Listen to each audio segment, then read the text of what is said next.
Good day, good afternoon, good morning to all. It's a pleasure for me to welcome you to this session of Mobile Learning Week dedicated to technology-enabled futures of lifelong learning. The purpose of this session is to share the key messages of a recent report produced by the UNESCO Institute for Lifelong Learning. The title of the report is Embracing a Culture of Lifelong Learning, and it includes a special focus on technology and the role of technology to promote lifelong learning. So during this session, we hope to deliberate on what needs to be done in order to make the notion of technology as a commons and as a public good a reality for all in the world. We want to also reach at the end of our discussion a set of recommendations from different sectors involved in technology for education to achieve a vision of towards technology and lifelong learning towards 2050. I'd like to mention that this session is jointly organized by the UNESCO Institute for Lifelong Learning and the UNESCO's Future of Learning and Innovation team, which is headed by Sobi Tawil. I'm David Achuarena. I'm the director of the UL, the UNESCO Institute for Lifelong Learning. Before starting this session, I would like just to mention a few housekeeping points. You are invited to use the Q&A box on your screen for any question during the session. Try as much as possible to direct your questions to specific members of the panel. I will introduce them in a short while. The chat box, the camera, and the microphone for the audience are not available because of the large number of participants, but the panelists will respond to your questions during the end of the session. I'd like also to mention the fact that this session is recorded and will be available on the UNESCO website as from tomorrow. I also want to mention the fact that interpretation is available, so this session is available in both English and French. To start with and open really the debate, I would like to introduce Mr. Daniel Baril, who is the Director General of the Canadian Institute for Cooperation in Adult Education, ICAE. Daniel Baril is also the chair of the governing board of the UNESCO Institute for Lifelong Learning. So, Daniel, you have the floor to give us really the substance of this report with a particular focus on the implications on technology. Daniel. Thank you, Mr. Director. As a member of the expert group that contributed to its production, it is my great pleasure to overview the key messages of UIL report Embracing a Culture of Lifelong Learning. The world of education and learning is changing under our very eyes and has been long before the disruption caused by the pandemic. The depth and speed of ongoing transformations redraw the frontier of our known learning world. Technology has been a major driver of the occurring transformations, in particular digital technology. But it has not been the only driver, since new developments have also occurred in pedagogy, learning theory, and renewed systematization of learning and education. It is in this transformative context that UIL elaborated a new vision for education and learning. In a report submitted to UNESCO International Commission on the Futures of Education, UIL took stock of innovative thinking and practices and envisioned a paradigm shift rooted in the potential of existing technology, practices, and approaches.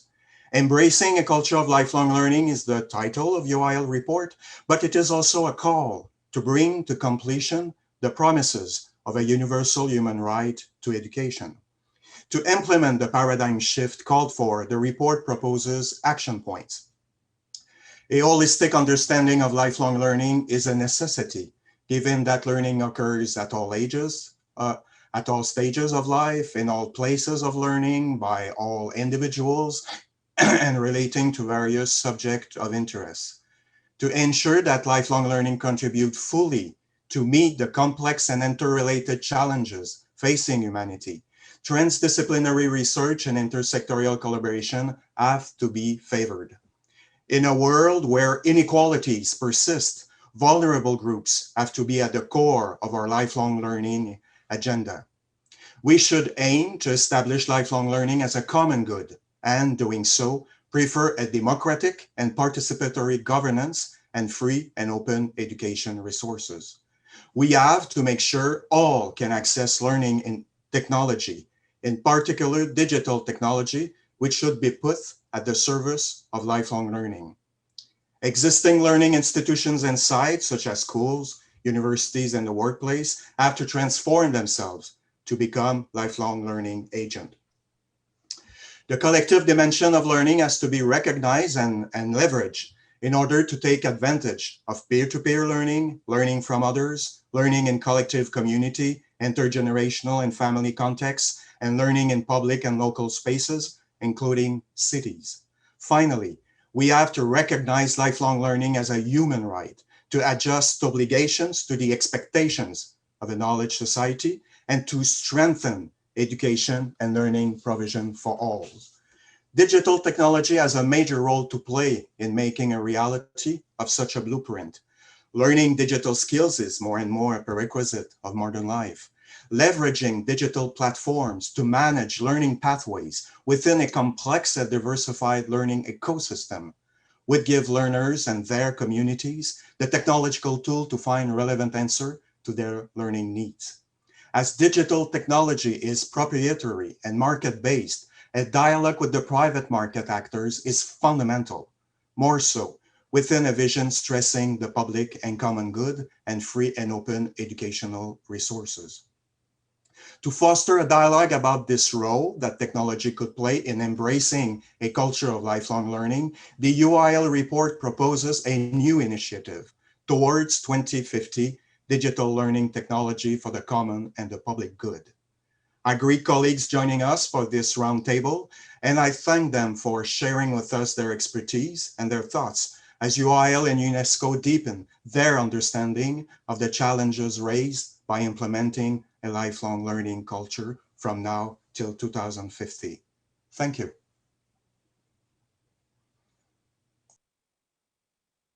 Thank you, Mr. Baril, for giving us the main really elements of this report in connection with technology. We noted that it has to do not only with the provision of education and learning through leveraging the power of technology, it has to do also with human rights. It has to do and involves also the notion of participation, really participatory governance, including the role of the private sector. So those are some of the elements that we are going to discuss during this panel session. And now I would like to introduce the members of this panel. Considering the topic and I would say it's really multi-dimensional nature, it was important for us to convey really people from different backgrounds to actually address this topic. And therefore we brought together specialists from academia, from the government sector, also from the industry, as well as from the culture sector, to look at this notion of technology as really an instrument to promote lifelong learning. To start with, I would like to give the floor to Professor Neil Selwyn. Neil Selwyn works at the Faculty of Education at Monash University in Australia, and I would like to mention the fact that he was one of the experts also who produced the reports. But before giving you the floor, Neil, I'd like also to introduce the other members of the panel. Mr. Li Wei-chi from Singapore, where he is the Director for Learning and Professional Development in the Institute for Adult Learning in Singapore. For the industry, we have a pleasure to have with us Mr. Thierry Coyac, who is the Directeur e-Éducation Group avec Orange, l'entreprise Orange. Welcome to this panel. And we also have the pleasure to have with us Mrs. Paola Leoncini, who is the Director for Cultural Policies and Development at UNESCO.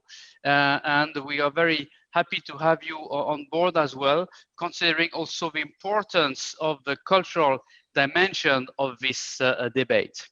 So to start with, I would like to give the floor to Neil Selwyn, but I would like to invite the panelists, the four panelists, to consider a particular issue that was actually mentioned in the report. The report advocates embracing a culture of lifelong learning where individuals can be nurtured to become a true lifelong learner. But to achieve this goal, according to one of the key messages of the report, technology has to become a common good. So what is your perspective on this? What would be the barriers to make this happen? What steps can be taken to overcome those barriers? And are there already examples in other areas that could help actually to achieve this vision? And I would like to ask you to already stick to 5 minutes each. So Neil will first listen to your perspective. Neil Selwyn. Thanks very much, David. Yes, I would just like to say I'm very happy to be here.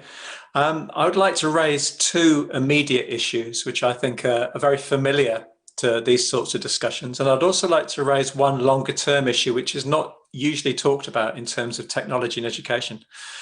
And I think the first familiar issue is that of equal access. Equal access to technology, I think, is clearly key to supporting a culture of lifelong learning. So I think it's crucial that we work out ways to establish equitable access to digital technologies and equitable access to connectivity. And it's crucial that there are equal levels of technology skills, competencies, and awarenesses across populations. And I think one of my concerns is that as it stands, the market has not provided any of this. For the past 30 years, we can see entrenched digital divides, often in terms of age, socioeconomic status, education background, and often in terms of rural as opposed to urban populations. And this to me is a key barrier to achieving a lifelong learning society. So I mean, a fundamental element of achieving society-wide lifelong learning is going to be to address issues of digital inequality. And I think this has to be a joint effort between governments, civil society, and the private sector, and the IT industry in particular. And the challenge I think we face then is how can we reimagine forms of technology use in education that are explicitly designed to address issues of equity, diversity, and overcoming disadvantage. And there are already examples of this and responses that we might want to take. I think both Daniel and David talked about open education resources.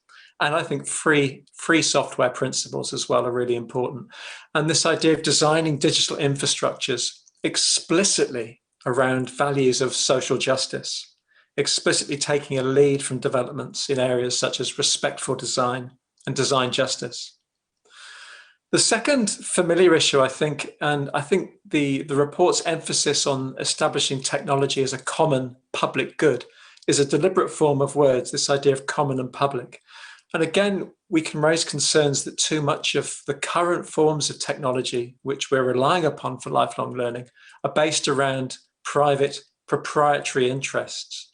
So I think we have a closed proprietary online ecosystem now that's heavily platformatized and is a long way from the idea of the open architecture of the World Wide Web. And the logic of network effects means that only dominant platforms can thrive, and we have a monopoly of provision now. And a digital ecosystem that's also based around the data economy, which raises lots of different issues of data privacy, but also data exploitation. So again, I think the challenge here is to rethink the design and development of technologies that are more based around common public values. So how can we support the design and development and production of lifelong learning technologies that are based explicitly around the idea of digital commons? And allied to this issue of kind of private interest is this idea, I think, that current forms of technology are explicitly based around values of individualized engagement. So a logic of individualized action, individualized gain, often under the guise of personalization. But I think this leads to a narrow commodification of action and a narrow commodification of content, which doesn't fit necessarily with the values that we might have around a public, common, lifelong learning society. The challenge here then is how can we reimagine forms of technology engagement in education that are based around alternate values, not individualized, personalized engagement, but collective, community, convivial engagement.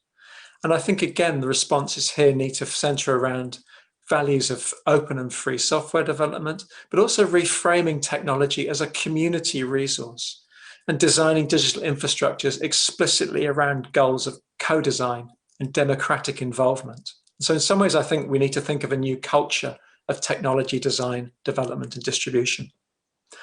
So these are two familiar issues. I just wanted to finish on one final issue, which is bothering me. And I don't normally hear this talked about in terms of education.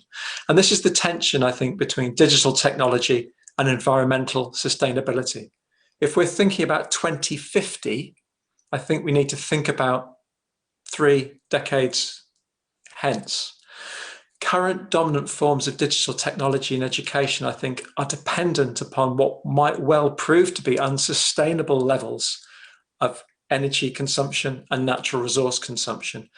And I think currently we're thinking along lines of an abundance model of digital technology, where we'll expect multiple personal devices, unlimited cloud storage, continuous streaming, a general always-on culture.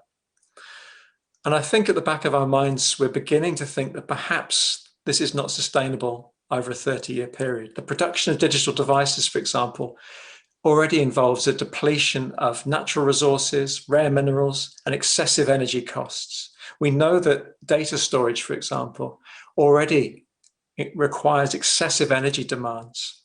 And we know that in the future, these issues are likely to be limited. And we need to think about limited forms of technology consumption. And here I'm looking towards the literature in the computer sciences, where people are beginning to talk about computing within limits. And I think this is something we need to think about and anticipate in lifelong learning. Thank you.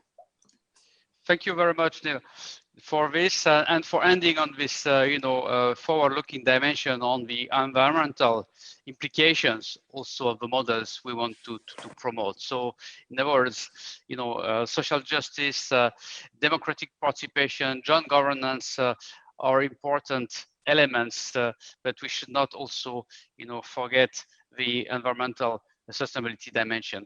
To continue our, tour de table, I would like now to invite Mr. Liwichi from Singapore to give us his perspective, and of course sharing with us, the developments and perspectives in Singapore when it comes to those issues. Mr. Liwichi. Thank you very much, David. And thanks for inviting me. I'm very, very glad to be here as well. I just want to echo first and foremost Neil's point about sustainability. I mean, we're really looking at 3 decades from here. I mean, in Singapore, what we have a very small island, and so because it is small, I think in terms of the infrastructure, we have done quite well in being able to support the use of technology across the entire island. In fact, based on our report from our Infocom Media Development Agency, in the year 2019, 98% of our households have internet access. I think there's something that, so in a way, as a country, we probably got it right in terms of supplying, right, the possibilities of technology to every house, on the island. But there is also that niggling sense that, how much of this is too much. And when you talk about common good, you're talking about leveling, right? You're talking about being able to give everybody access. So just because you have the infrastructure success doesn't necessarily mean that everybody knows how to what to do with that access. So over in Singapore, while we do have the good infrastructure in place and everything, it is the access is unequal. You do have the people who are they are not they don't have the financial ability, for example, to tap into some of these resources. So while they have internet, but unfortunately, maybe in the case of home-based schooling, and you have a very small house, and you have a family of 5, and all of them trying to tap on the say Wi-Fi signal, at home. Something has to give, because while you have the infrastructure, the experience might not be fantastic. And so that's something that over at the Institute for Adult Learning, while we roll out training programs for many adult learners, we saw this especially in the pandemic situation, where many people were at home, and many people were online, and many people were trying to learn, but you do get this unevenness, right? Because of all the environmental factors. So I just want to say that I think if we want to look at really technology as a common good, a few things have to be in place. First and foremost, you're talking about digital literacy, and that's something that again, from a Singapore perspective, we have done this at quite a big scale, reaching out to the older generations who might not be as educated, and teaching them how to use their mobile phones, not just make a phone call or just do texting, but to do other things with it. We have been doing this for many years, and I think with the pandemic situation, we saw that many of these people were able to engage. So digital literacy is one thing that is key. The ease of use. Now, we are really battered every day by so much technology in our faces. So at the end of the day, how much is enough is something that we manage at our own thresholds. So at the end of the day, something that is just enough, easy to use to meet a particular need for learning, for example, I think that will be just something that we need to work towards and not have clutter, all right, in cyberspace. And finally, I think the thing that we need to consider when we talk about common good is about financial sustainability for both the individual as well as organizations. Acquiring a phone is easy, acquiring a device is easy, but there is a maintenance cost. There is as the technology improves, there are new costs that have to be passed on to the public, to the consumers. How do we make sure that that is something that is manageable? So to me, I think these are some key questions on my mind. Thank you. Thank you for those elements, and it's interesting to see that even in an environment where infrastructure is such that connectivity is universal, there are still a number of challenges to actually address, but also some risk, including the risk of overexposure to the digital world. So let's continue or to the top there. The previous speakers made a number of points regarding how to actually implement this vision of technology for lifelong learning as a commons, as a public good. So what is the perspective and some of the experiences also of the private sector of industry on this? And I'd like now to invite Mr. Thierry Koyak, and for that I think we will speak, maybe switch to French. Mr. Koyak, vous avez... Mr. Koyak, you have the floor to give us your perspective and the experience of the Orange group in this area.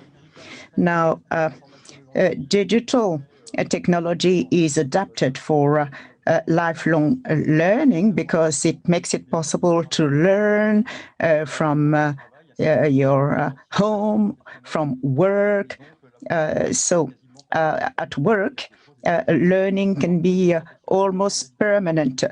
And it makes it possible, of course, to have professional development and to get prepared for new professions. We know that, jobs will evolve. We do not know which jobs will exist in 15 or 20 years' time ahead. Now, in terms of a common good, well, there's going to be a lot of material. When I say material, I mean content, videos, but also individuals, peers, and in a professional setting learning, you have peer-to-peer learning. Other professionals can explain to others what they need to know.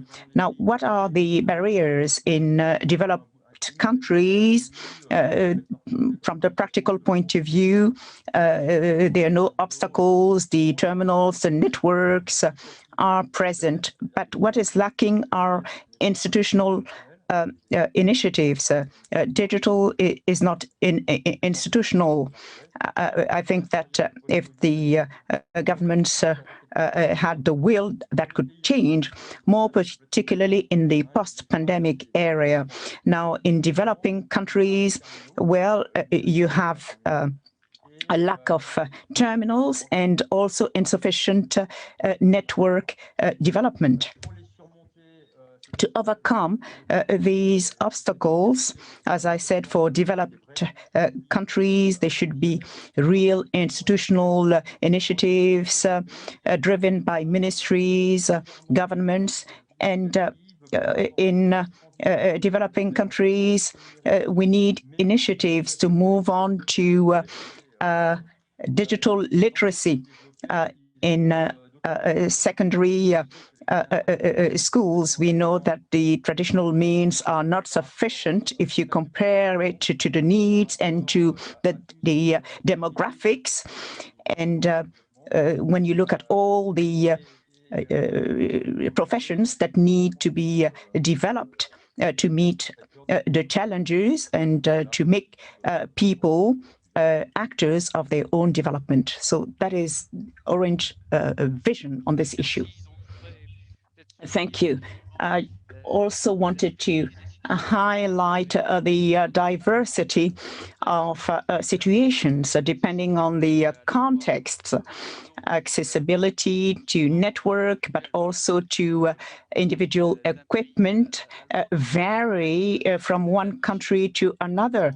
And in this context, you have the notion of digital literacy, which is important to be able to use the technology, use them for learning. That was also highlighted by previous speakers. And you also mentioned the transition towards learning through digital technology and also learning in schools. This is a trend that is more and more present due to the pandemics. It was accelerated, but it also revealed some of the difficulties and the risks that can appear. These risks are technological risks, financial risks, and they're also related to cultural stakes. As you know, these are development covering all of the countries of the world, and there is a lot of cultural diversity, which is not taken always on board in the technologies and the offers that are on the market and that are monopolistic. Now, to react to this question, I'd like to invite Paola Leoncini to give us her perspective and to also speak about the complexity of the situation due to the fact that there are different contexts in the world. Building on the earlier panelist Thierry Coyac, I will switch into French, so as to ensure perfect equity on this panel.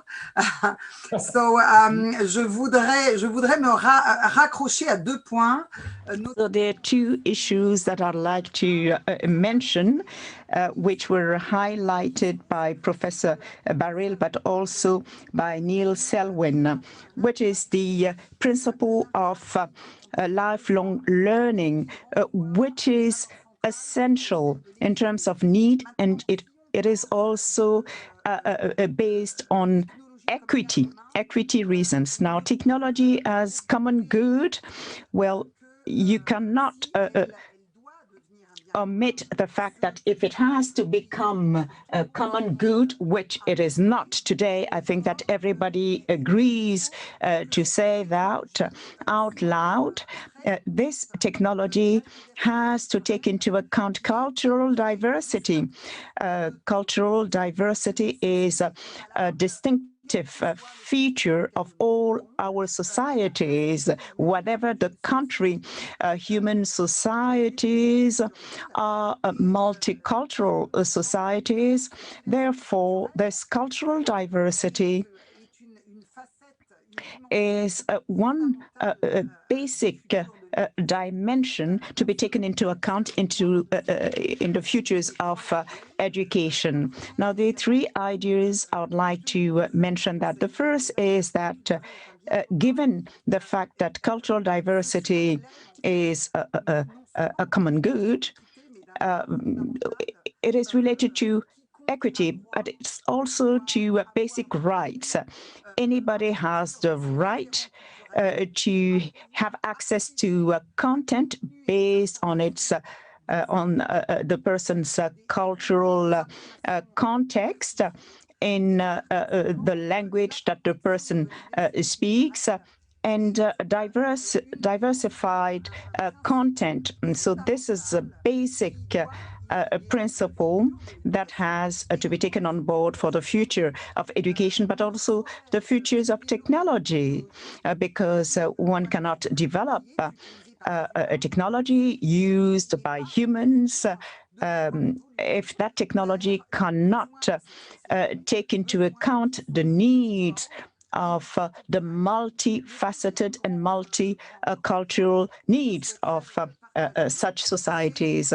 Secondly, there are challenges posed by this cultural diversity, and they are rather complex in the digital area. Today, there is a trend towards homogenization of content, which marginalizes some cultural expressions in favor of others. And that, of course, raises issues pertaining to representativity. What is technology as common good? If we want it to be a common good, what is the image that we would like technology to reflect? Now, together with all this is the language issue. We know that languages are part of cultural diversity, biological diversity.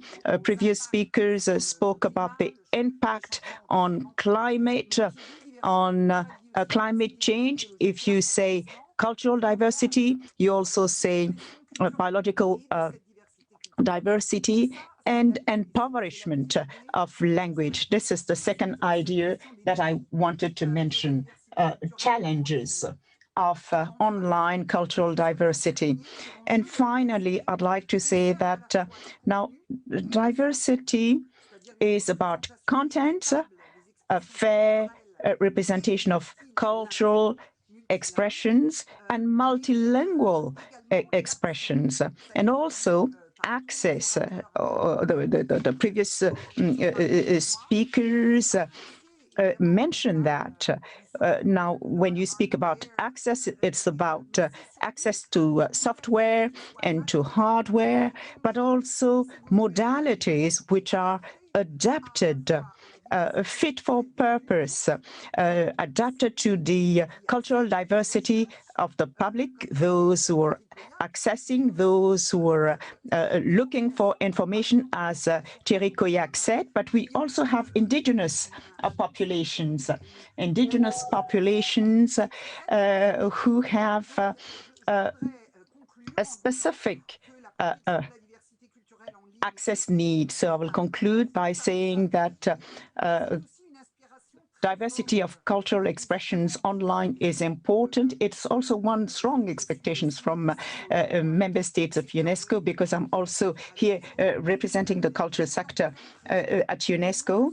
And in different regions of the cultural sector, we see it on two continents, Africa and Latin America. So I'd like to stop on that challenge that is protecting the diversity of cultural expressions when we look at technology as a common good. Thank you very much. Thank you very much, Paola. When we look at cultural diversity, it is at the heart of technological challenges and also for lifelong learning. And Mr. Koyak, I was thinking how technology, even if there is a risk for cultural diversity, how can it be leveraged to promote diversity, more particularly linguistic diversity? I hope we'll be able to discuss that later on. At this stage, I'd like to ask participants to ask their questions to the panelists using the Q&A box, and members of the panel will take some time to answer your questions. So I would now like to turn to our panelist. Propose a second question to go one step further in our discussion, and starting with Professor Selwyn. One of the key recommendations of the report regarding technology for lifelong learning was the proposal to launch an international initiative towards 2050, digital learning technology for the common and the public good. If we want to take this further, I would like you to actually share with us what would be the three, main recommendations that you would propose to take this initiative further, including key actions, innovative modalities that can be used, and also regarding the stakeholders that will have to be involved in such development. Again, you'll have 5 minutes each to address this question. So Professor Selwyn, I'll start again with you. Could you share with us your vision on how to actually, make this initiative a reality? Yeah, thanks, David. I'm very tired. It's nearly midnight in Australia, so I'll just give you 2 ideas rather than 3, if that's okay. I think, first of all, we need to fully document and explore the scope of technology-based lifelong learning that's already taking place around the world. There's already a diversity of digital learning practices and communities of learners that I think we know very little about, especially in terms of how technology is already being used for non-formal learning and informal learning. I think the best way to achieve this is actually by asking people themselves what they're doing. So I would really like to see a citizen science approach, this kind of idea of participatory monitoring, getting adults from all around the world to document and detail what they're doing, to document what works, what they find motivating, what barriers are being faced, and how they're being overcome. So I quite like this idea of a crowdsourcing approach to fully appreciate the scope of how digital technologies are being used to support lifelong learning. And I think if people are learning with technology, then they can be easily reached through technology, and they can use technology to actually respond. And this could be a genuinely global snapshot of practice. as well as identifying gaps and inequalities and areas for intervention. And I think we could repeat this exercise at regular intervals and chart the progress of lifelong learning engagement over the years, over the decades, until 2050.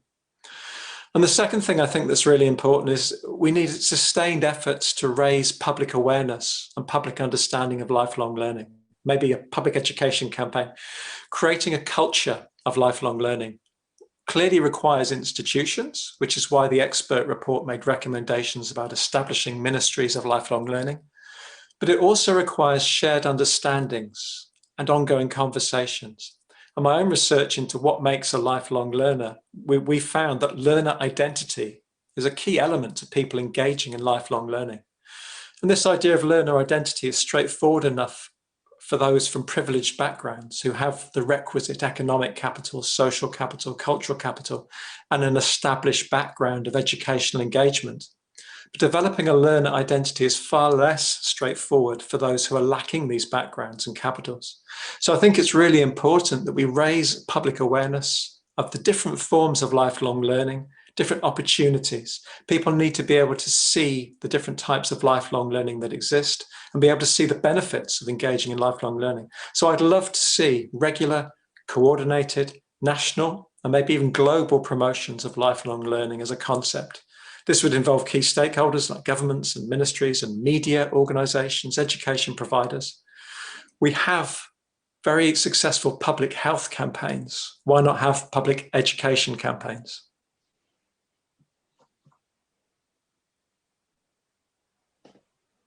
Thank you, Neil, for those points. I think, really identifying ongoing existing experiences through this kind of citizens, based approach, drawing upon the experience of participatory science. I think this is something that indeed deserves, adequate attention. And I would even go one step further. One of the responsibilities of UNESCO is actually to monitor developments in education, including in the field of lifelong learning, and we are reflecting on how to actually improve and further develop our approach. And the methodology that you propose could be, in fact, one to further explore as a way, an innovative way for UNESCO also to monitor globally through a participatory approach developments in the field of lifelong learning.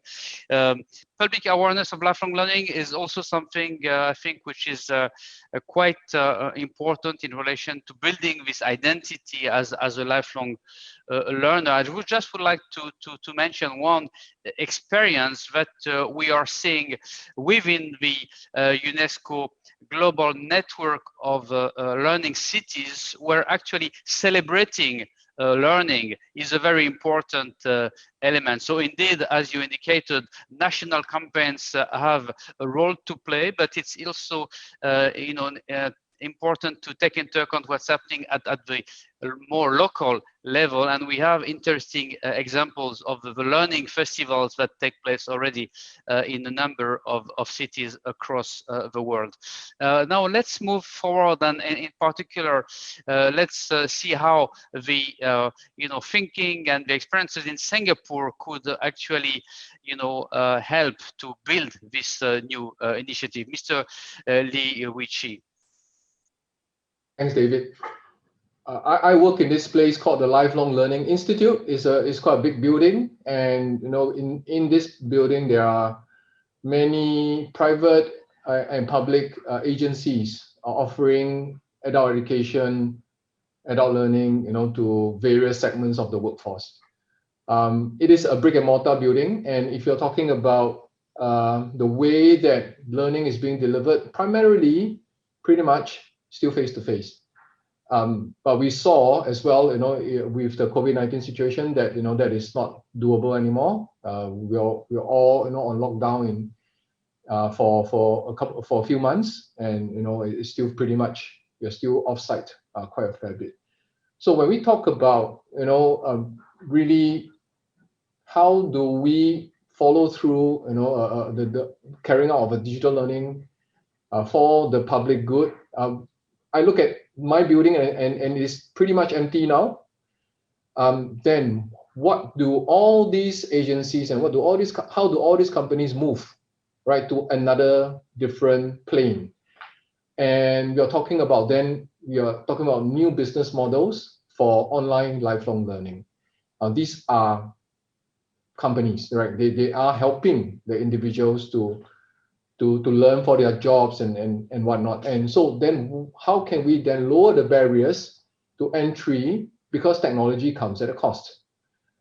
So you're training in a room, it comes with a room cost. When you're training with technology, the technology comes at a cost. So then you're talking about different kinds of costs to me. I think, you're talking about subscriptions, you're talking about contract lengths, you're talking about investing in cybersecurity, you're talking about multi-platforms, how do you use it and for what purposes? So the first thing I would say then, really, at the end of the day, to make all this work at a private level, right, there must be some collaboration between the government and the private agencies to talk about a new way of delivering learning through technology, through the online modality.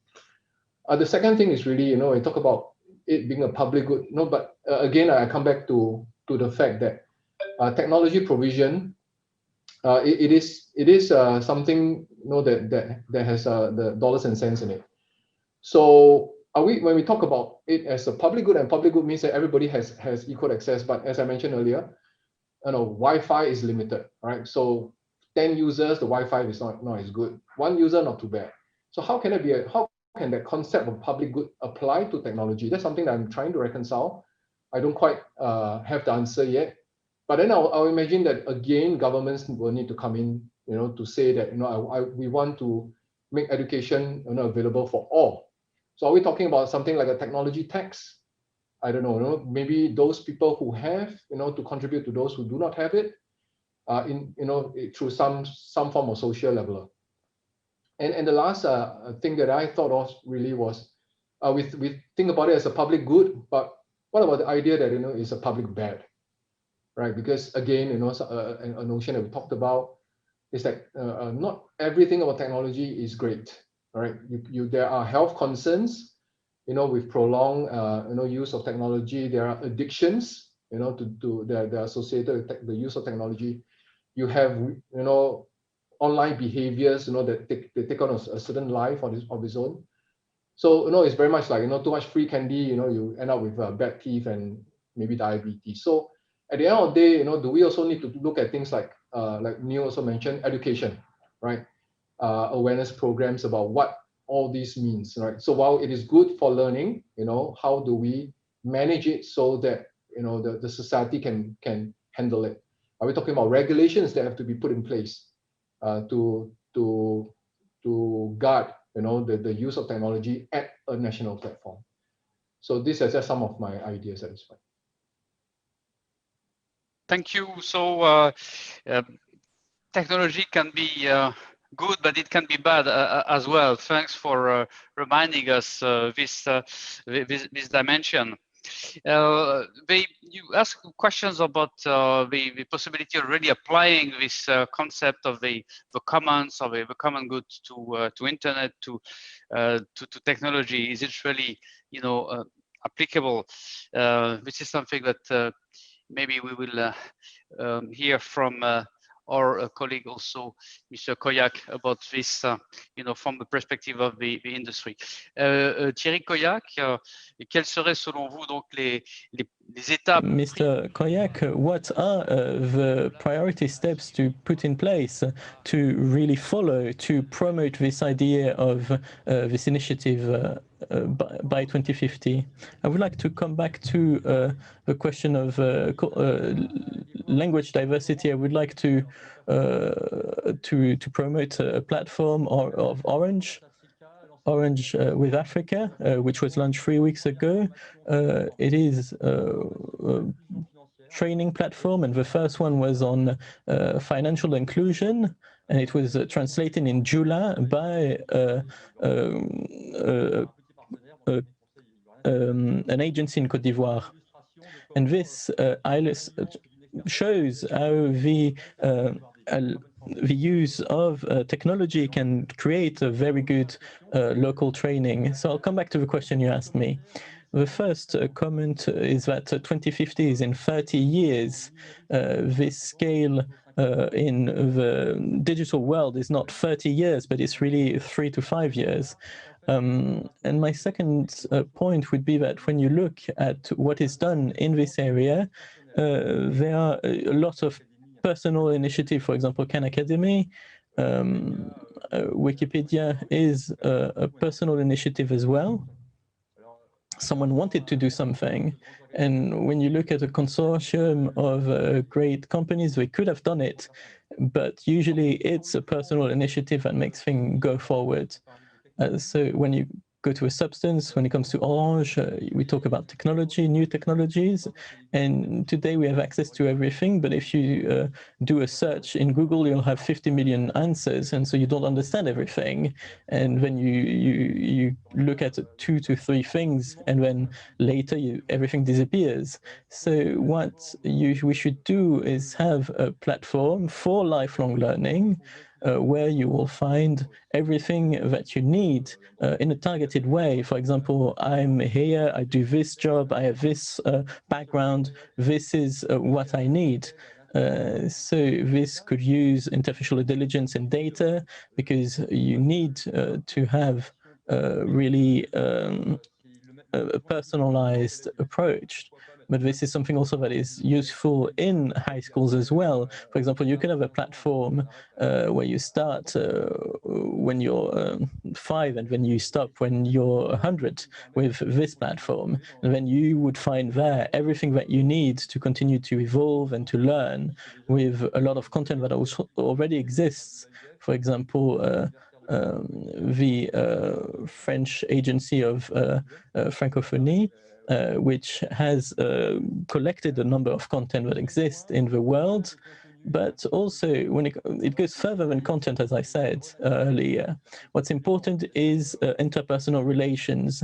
You need not just to have content. When you learn by yourself, it's not enough.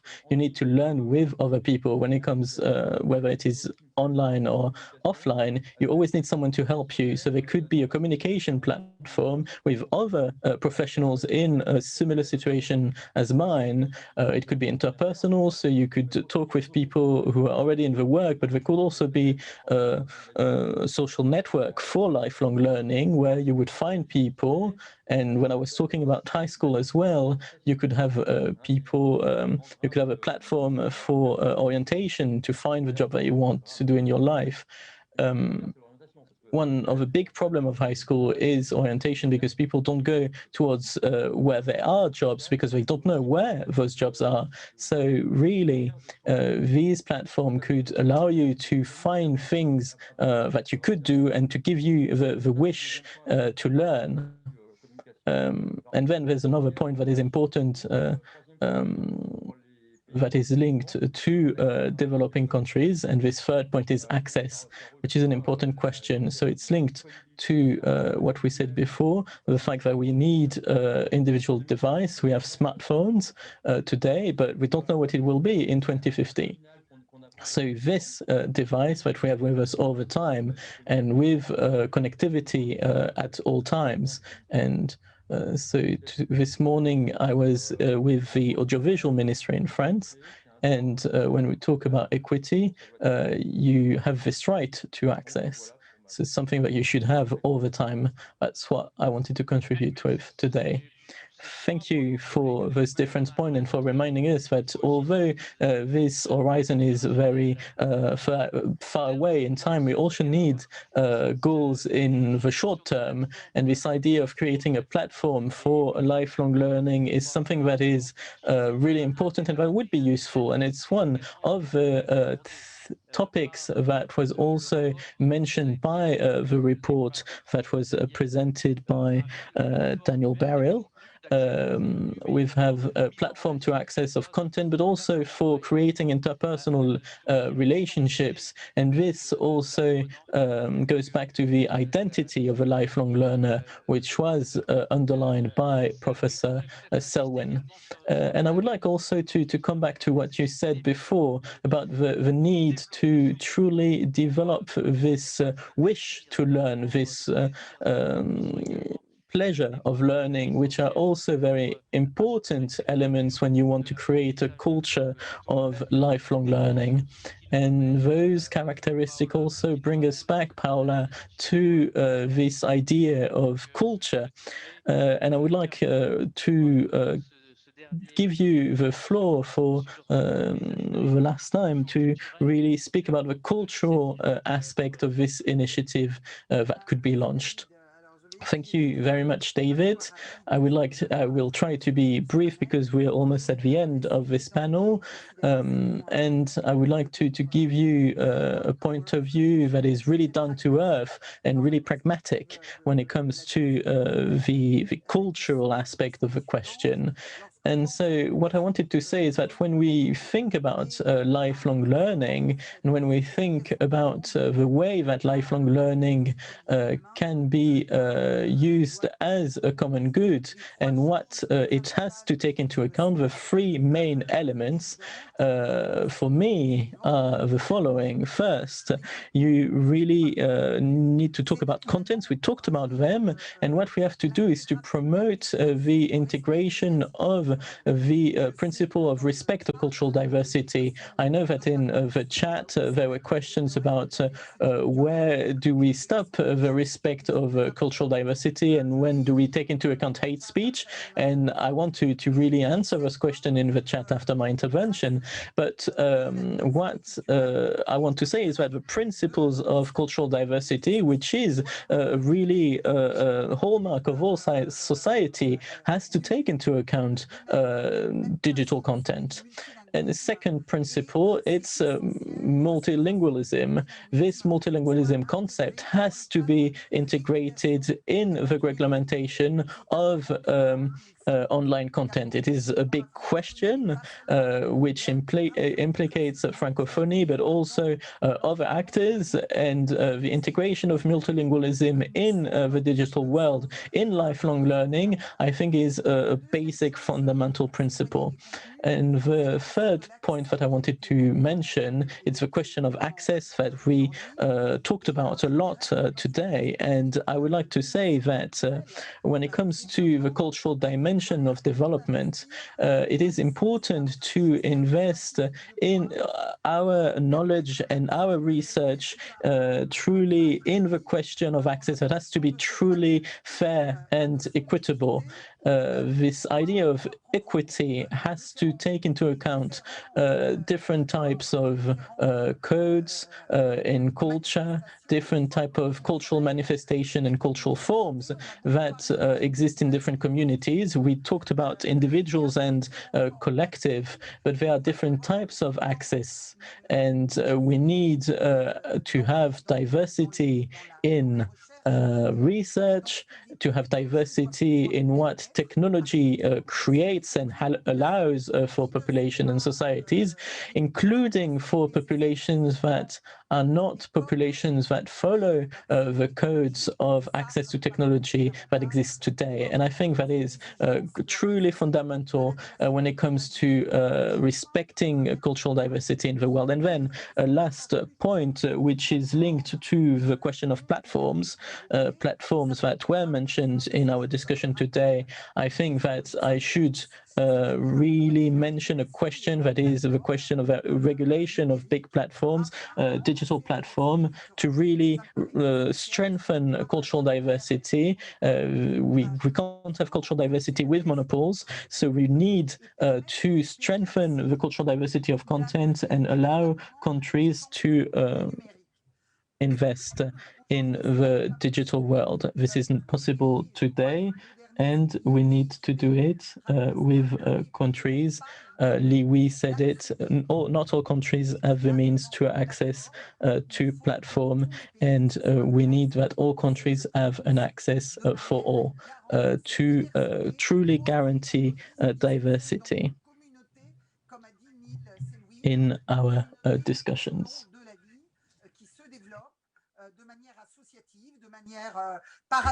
So they are developing on an affinity base. So it is very important for these digital platforms to be regulated in order to allow for this cultural diversity of content and this fair access to education and to these platforms for all the countries. Thank you very much, David, and thank you to all. Thank you. Thank you very much, Paula, for these answers, and I would like to extend my thanks to all of the members of this panel. Now, I would like to give the floor, if I may, to my colleague, Jongwee Park, and she's going to read out some of the questions that she's received, coming from the floor, if I may say, coming from the chat box, and addressed to the speakers. Jongwee, you have the floor. Thank you, David. Thank you very much for the interventions of the panelists. We have quite interesting questions lined up. And I think I already sent some of the questions to you for the preparation. So I will probably start with Richie.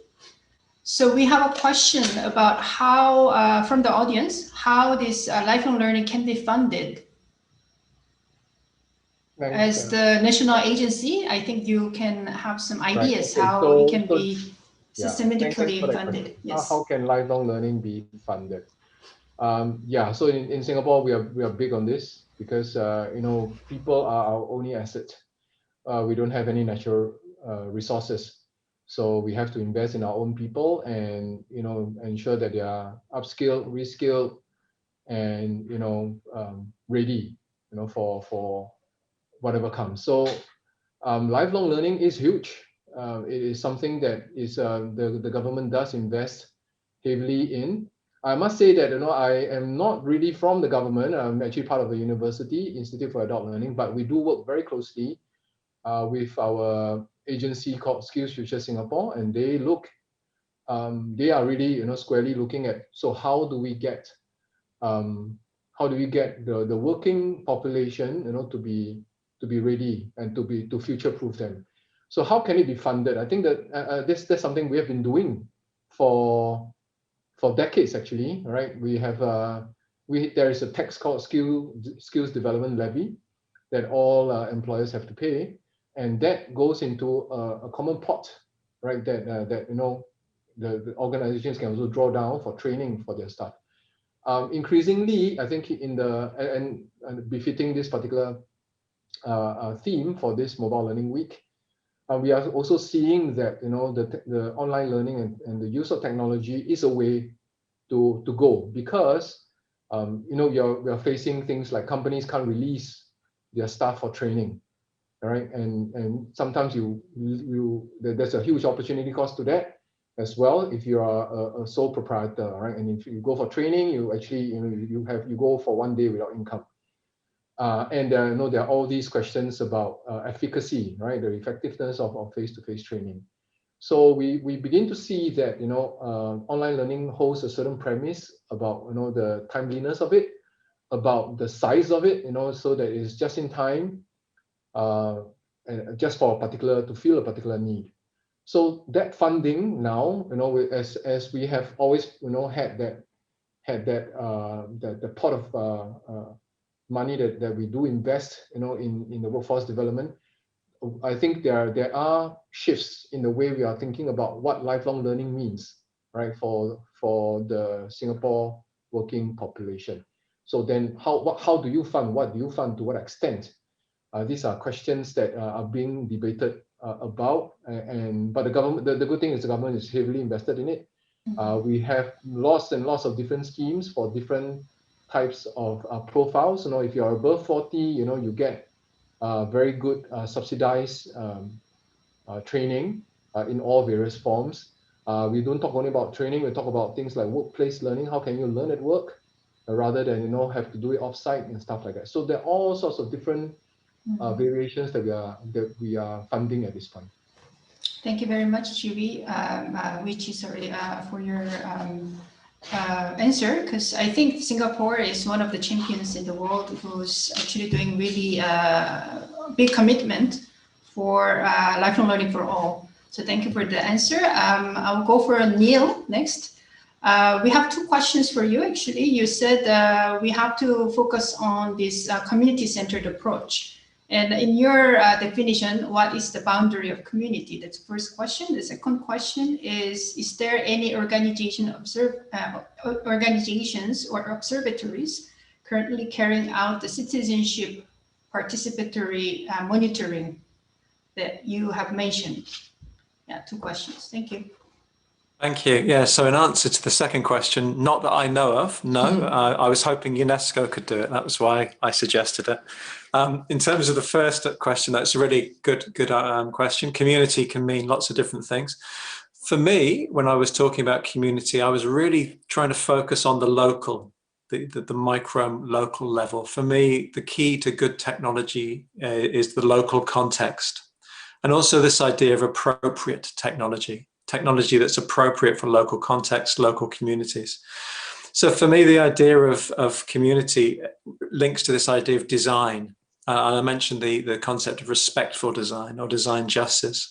And this is the idea that you don't just go along and try and engage with the usual suspects when you try and engage with the community, but you try and engage with the most disadvantaged, the most marginalized members of a community, and design technologies for what are called the edge cases, rather than trying to design for the majority. So I think if we treat community in that way, thinking about the most disadvantaged, the most marginalized members of our local communities who are not normally involved in decision making or design making, then we can get some really good technologies. I like the mantra of nothing about us without us, so including the most marginalized in the design.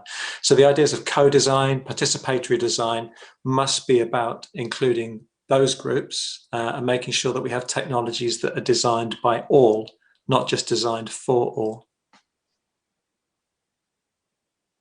Okay, great. Thank you very much for your answer, Neil.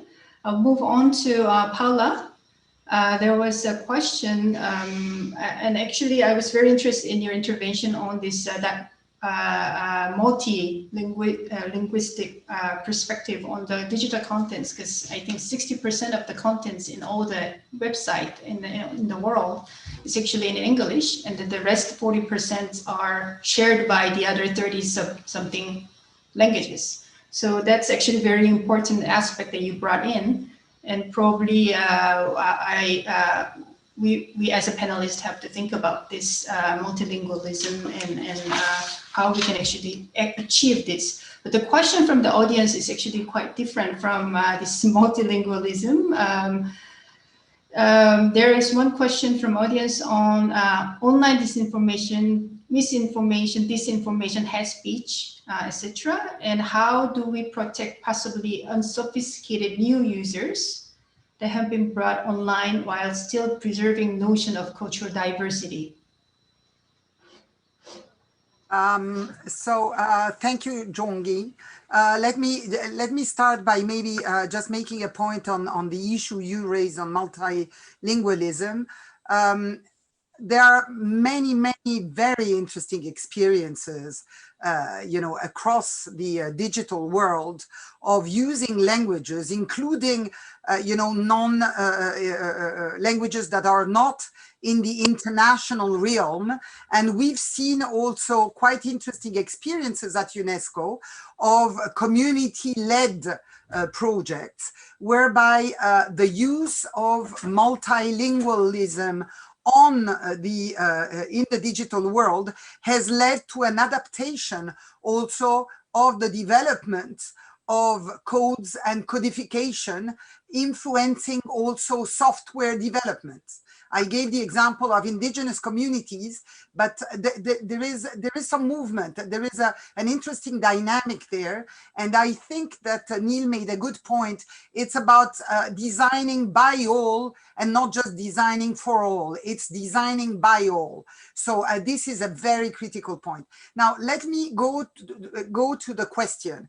The question, if I understood it's the author properly, is how to reconcile respect for cultural diversity and hate speech, or possible misinformation and hate speech. There, I would say that it's a set of features. It's a set of principles. Of course, from a UNESCO perspective and standpoint, we see as, the development of technology for all should be based on democratic principles of open access. This is something that UNESCO promotes. It's part of our mandate. Now, starting from the point that the digital development should be for all and with a policy of open access, the ways we can counter hate speech and misinformation are multidimensional. The first one certainly is through education. Education. The second is, of course, upholding democratic values.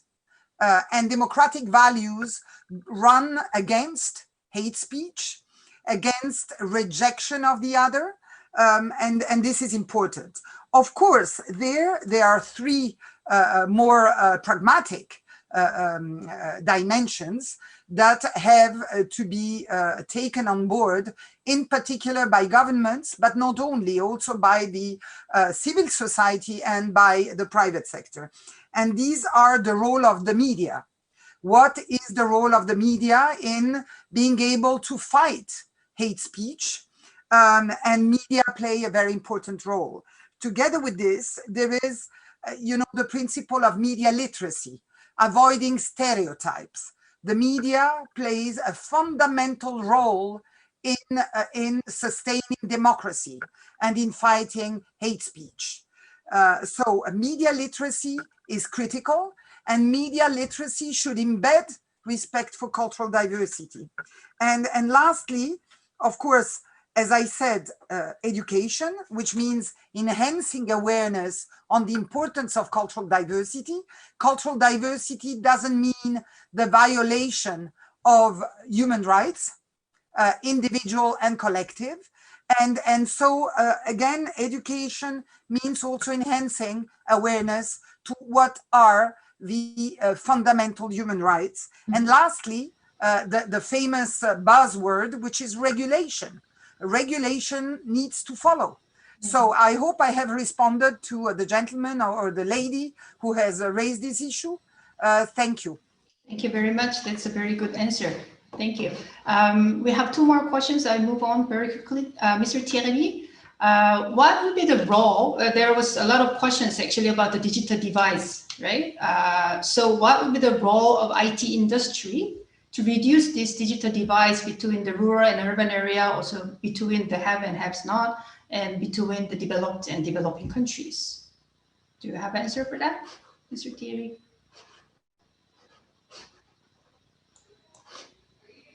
Hello, Mr. Thierry? Oh, I think we have some technical problem here. So we, while we are waiting for him to come back, probably we'll ask Danielle this grand question from an audience. So the question is the how recognition of the lifelong learning, non-formal education, informal education can be scaled internationally in a transparent and trustful way by leveraging technology and how to link these recognized learning outcomes interoperationalized. What is your idea of universal or international recognition of this informal, non-formal learning? Yes, it's a big question. We do have all the conceptual and technology that we need to do it. And actually, national qualification framework are a really sophisticated national government state-based answer to that. There's also a subfield of micro-learning, digital badges, and using technology platforms, etc. But I would lean and come back to cultural diversity. All that technology and tools are based on framework that answers mainly workforce mobility, international workforce mobility. We still haven't made the step to capture and encapsulate the cultural diversity within competencies framework and channel all that technology and within the recognition tools available to people around the world. So I do think we have what we need to scale up. It's already scaled up. It might be too much oriented for workforce mobility. We still have to invest in the field of designing framework, respecting the diversity of cultural manifestation, and also all that sub and diverse spheres of life. Parental role, financial literacy, etc., etc.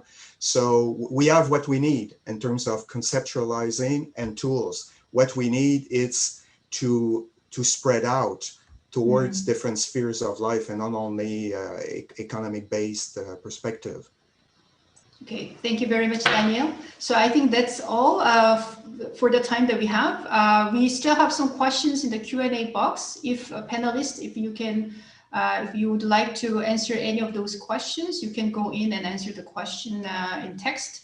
And with that, I will hand it over to David again for the next flow. Thank you, Jean-Louis. Now we are coming to the end of this session, which started by the presentation of the main, outcomes of this report on embracing a culture of lifelong learning and what are the implications for technology.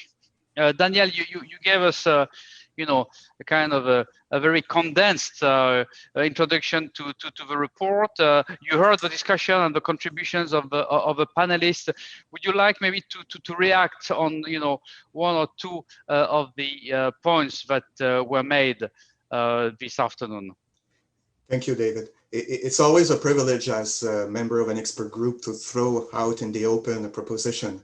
And the initiative towards 2050 within the expert group debate was, how can we channel all the innovation, expertise, technology, and more particularly, how to make sure that what's been put forward in the COVID and pandemic context stays on after that, and we gain from that assets. A lot have been said, and I would say it's been interesting too. There's always a blind angle in our debate about technology. Technology seems to be invisible and devices are miniaturized, but there's a lot of externalities, material externalities, including mineral extraction, the infrastructure itself, the digital skills that is a precondition to use such a technology, the financial sustainability, even maintenance costs. I think that's an important dimension, the access costs and maintenance costs. The design dimension is interesting also. And to make it user-friendly, I like the design justice. First time I hear that concept, it's really interesting, the design justice. And the UNESCO International Commission talk about epistemological pluralism, just to get everybody on board and different way of knowing. We had a will to have a dialogue with market-based actor. I think our debate shows it's relevant and it's urgent. And the common good is a real challenge. As for the recommendation itself, documenting what's being done within big international organizations, but also community-based, individual. There's a lot of marginalized innovation and in technology. Google was an innovation 15, 20 years ago.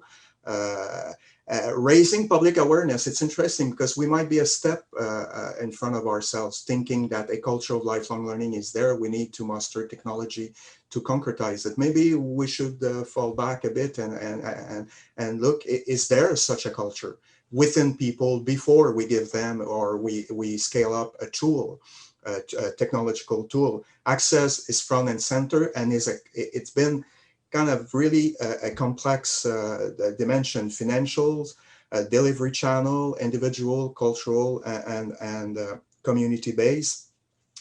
It's gonna be a real conceptual and practical challenge to have that public and common good discussion with private actor. We have to be aware. There's a lot of initiative. We should not think that it's gonna be easy. There's an industry around technology, and but we have experience. We had private school, and we created state system and public school. So what we did with brick and mortar 100 and 200 years ago, we have to do it now with computerized technology, digital technology, and start from a private base dynamic and make it a common good. And the risk dimension of it. And I really want to underline that we tend to think there's security risk, but to bring forward that there's also health risk and online behavior risk shows that the tool is not only a technical tool, the tool encapsulates a culture and is a vector and a channel for culture.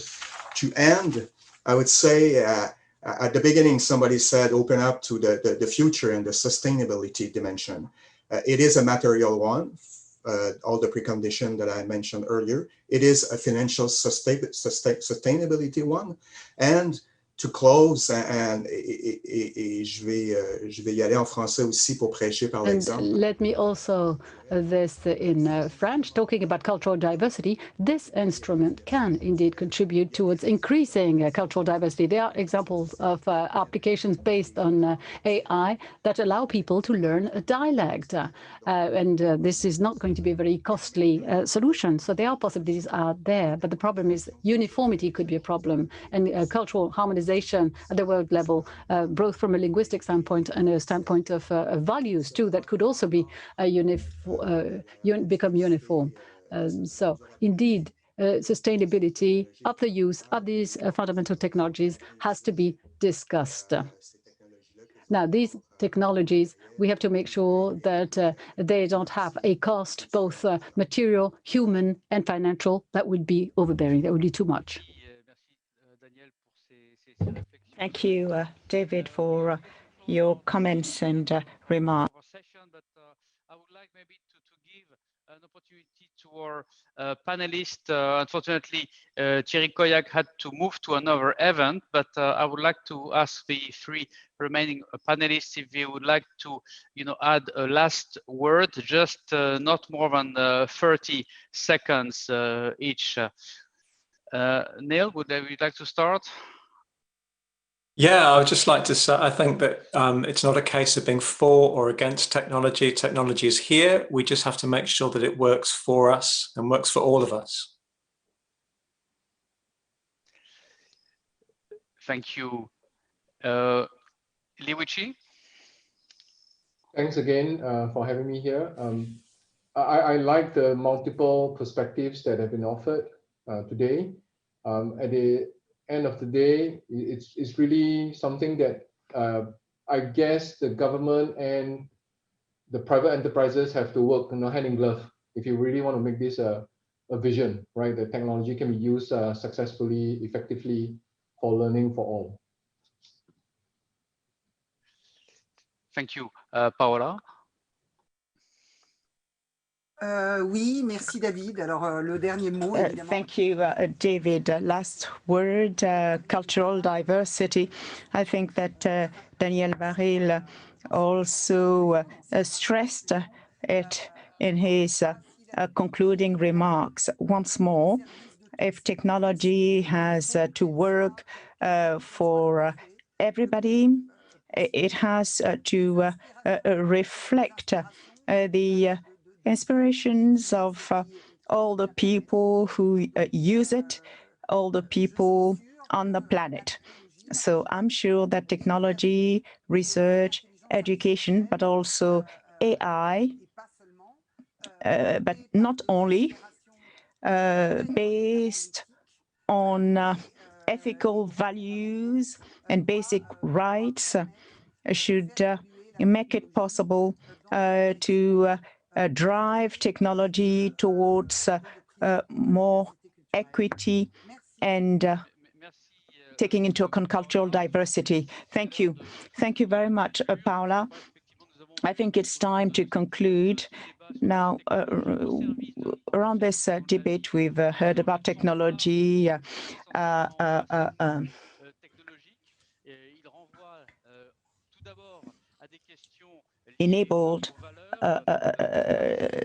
enabling lifelong learning, but not only technology, taking into account values. And to repeat what Neil Selwyn said, nothing without us. It's also related to stakeholders, public-private partnership with the media. They're also very important players in this area. It's also about scale. There is a need for public policies at the national level, but also at the local level. Communities have an important role to play. The local dimension is important to promote and to achieve lifelong learning. It's also about funding, with the example of Singapore.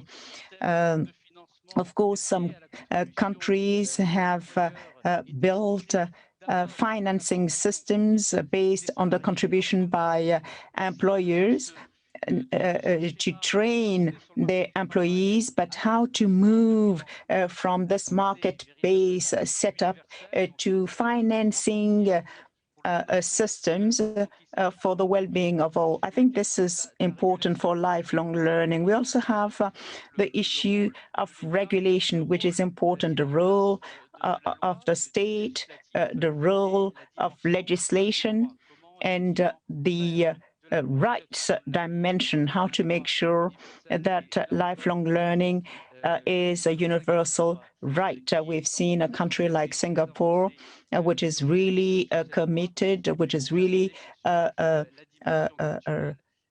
running ahead as far as this right is concerned, and also recognizing cultural diversity, linguistic diversity, and taking into account risks in the area of health, and also the risk related to the fact that there are monopolies in this sector, and also environmental risks, and the need to look at the sustainability of the system for the environment. For a very rich debate. I'd like, of course, also to thank all the participants who stayed on with us throughout the session and for your questions. And I'd like also to thank our colleagues from the Futures of Education and Innovation team at UNESCO for collaborating with UIL for putting together this event. And I would like also to invite you to read the report that was presented by Daniel Baril and which is available online. So thanks to all, and remain tuned, because we have now the last session of Mobile Learning Week, which is about to start. Encore une fois, merci à toutes et à tous. Au revoir. Once again, thank you to you all. Goodbye.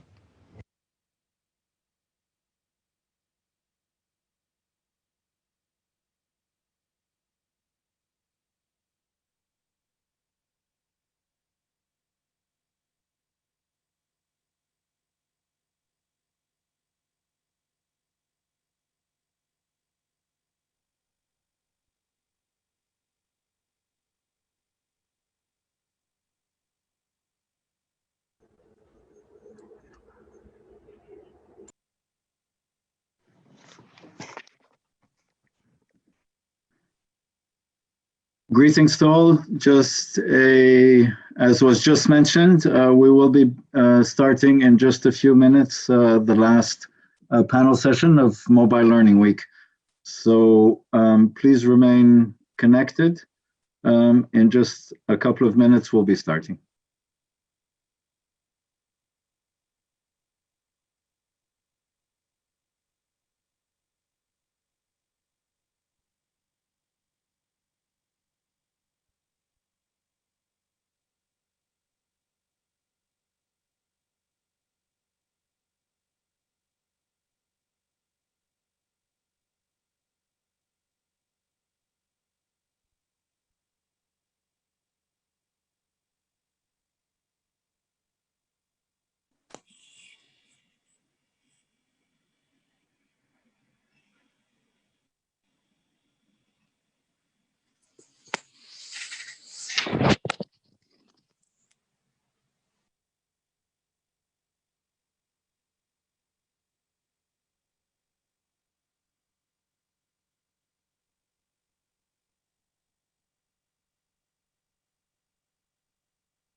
Welcome, good afternoon, good morning, good evening from wherever you're connecting.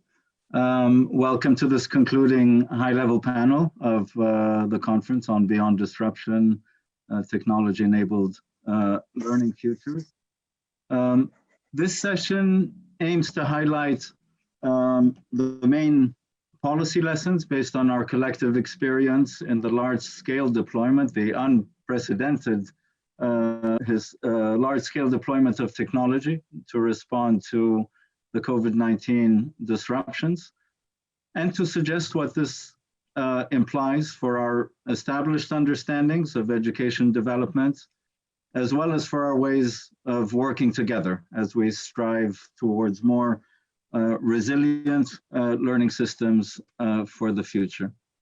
I think we've realized more than ever during this period that education is a collective societal endeavor, that if the state remains the guardian and the custodian of the right to education, it is only through the mobilization of all stakeholders, multiple development sectors, that we can achieve our goals at national, regional, global levels. And this includes parents, communities, civil society organizations, foundations, and in this particular experience that we are living through, technology partners.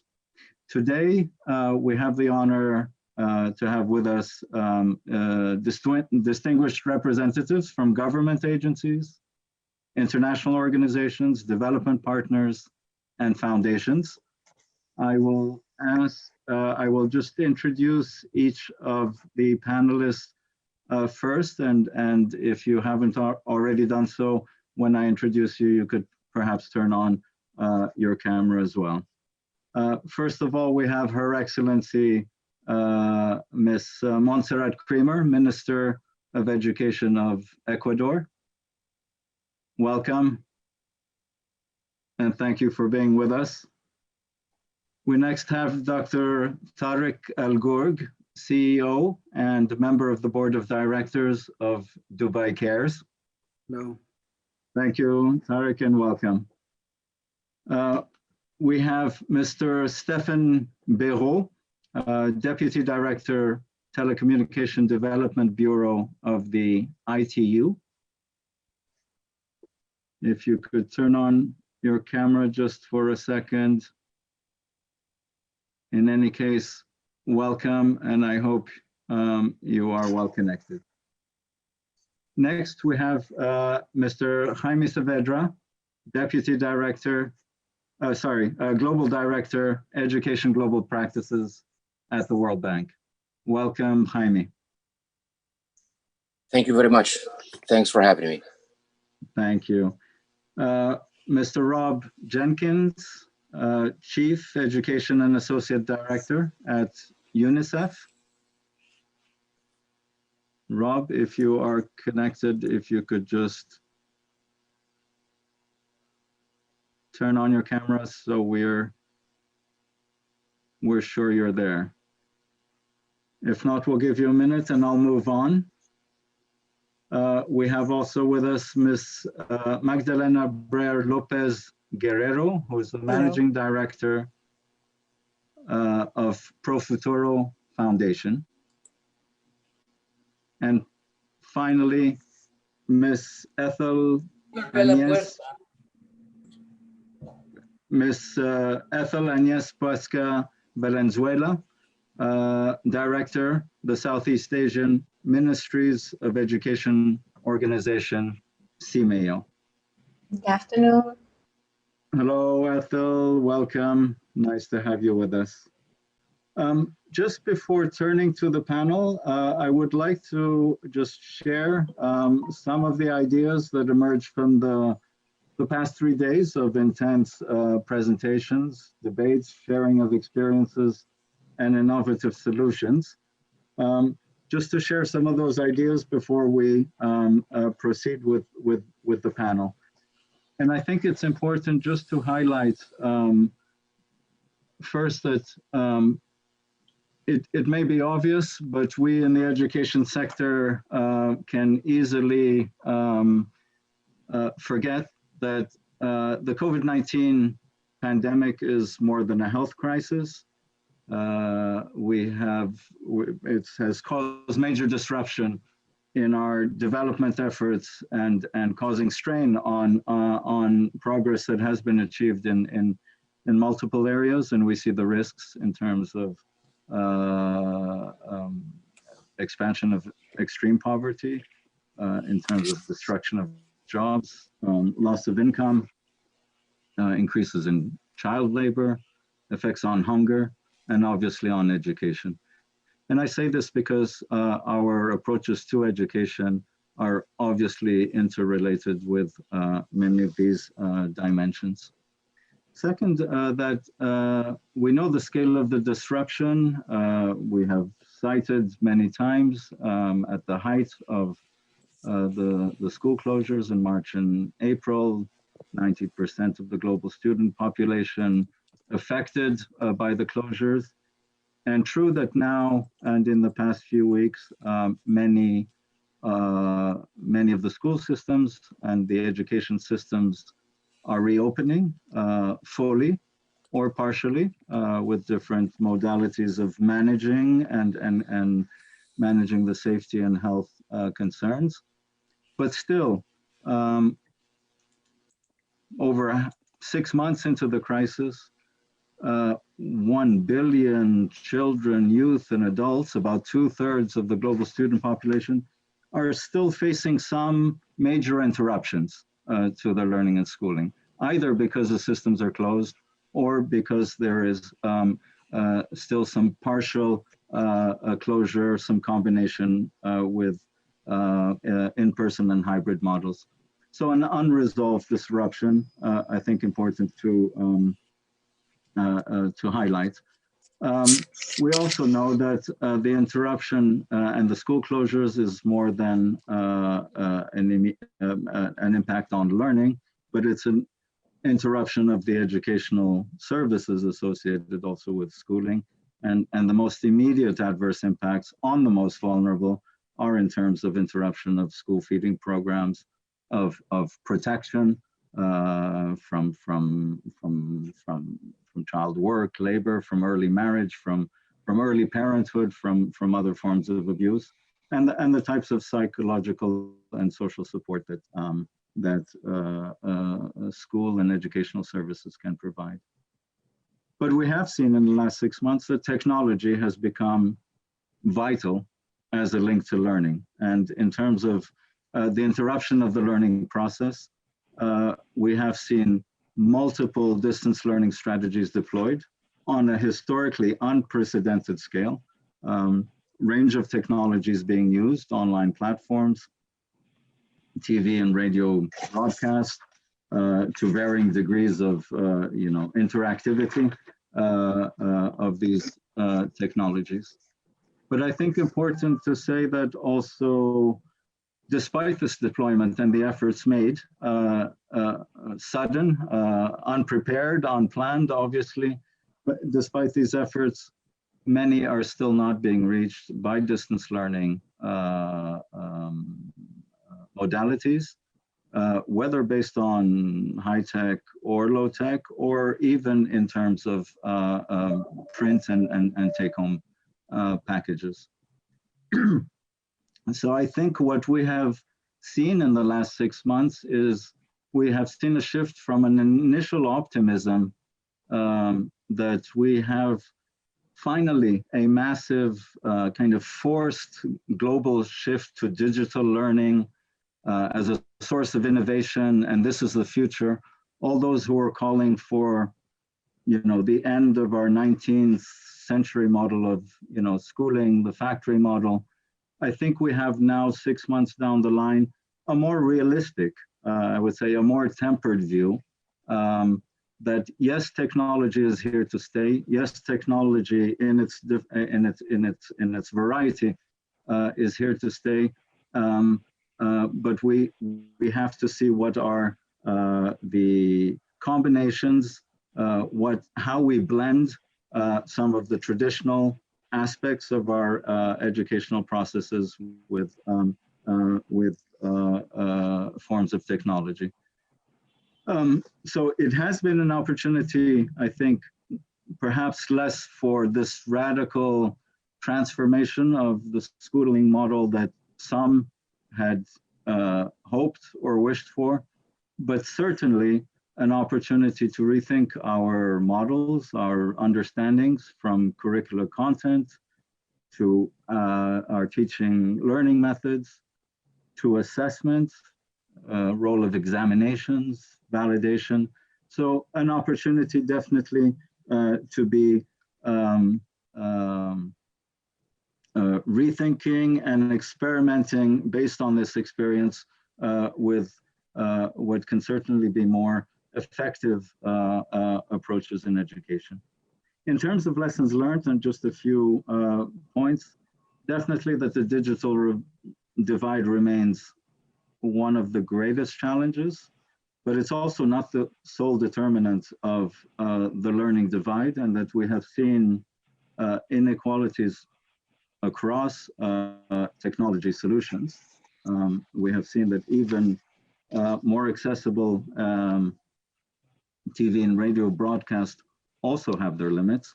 And that connectivity and the digital divide is not only a technical issue. It's not only an issue of connectivity, of access to devices or to digital online platforms. It's also a question of having the appropriate digital content. It's also a human factor in terms of the requisite digital skills, not only for teachers and learners, but we have seen for parents and caregivers, in particular at lower levels during this period. And a dimension that's often overlooked, that social and cultural factors also determine access to technology and the way it may be used, and in particular from a gender perspective. I think we've also seen that digital learning will not replace physical classrooms. And we've come to realize or to recognize that there is so much more beyond the education, social services. The social space and the physical space of the school is important. And in rethinking our approaches for the future, important for us to consider what type of learning is best suited and can be delivered through technology at a distance, what type of learning necessarily needs to be done with others in human contact and in the physical space of the school. Perhaps a last point on what we know or what we need to know about the effectiveness of our distance learning strategies over this past period, but also as we look to the future and for greater integration of different remote learning modalities. Effectiveness in terms of reach, effectiveness in terms of engagement. So there are some data gaps, I would say, in terms of reach, engagement, actual results in terms of learning and the challenges of monitoring learning in distance learning provision.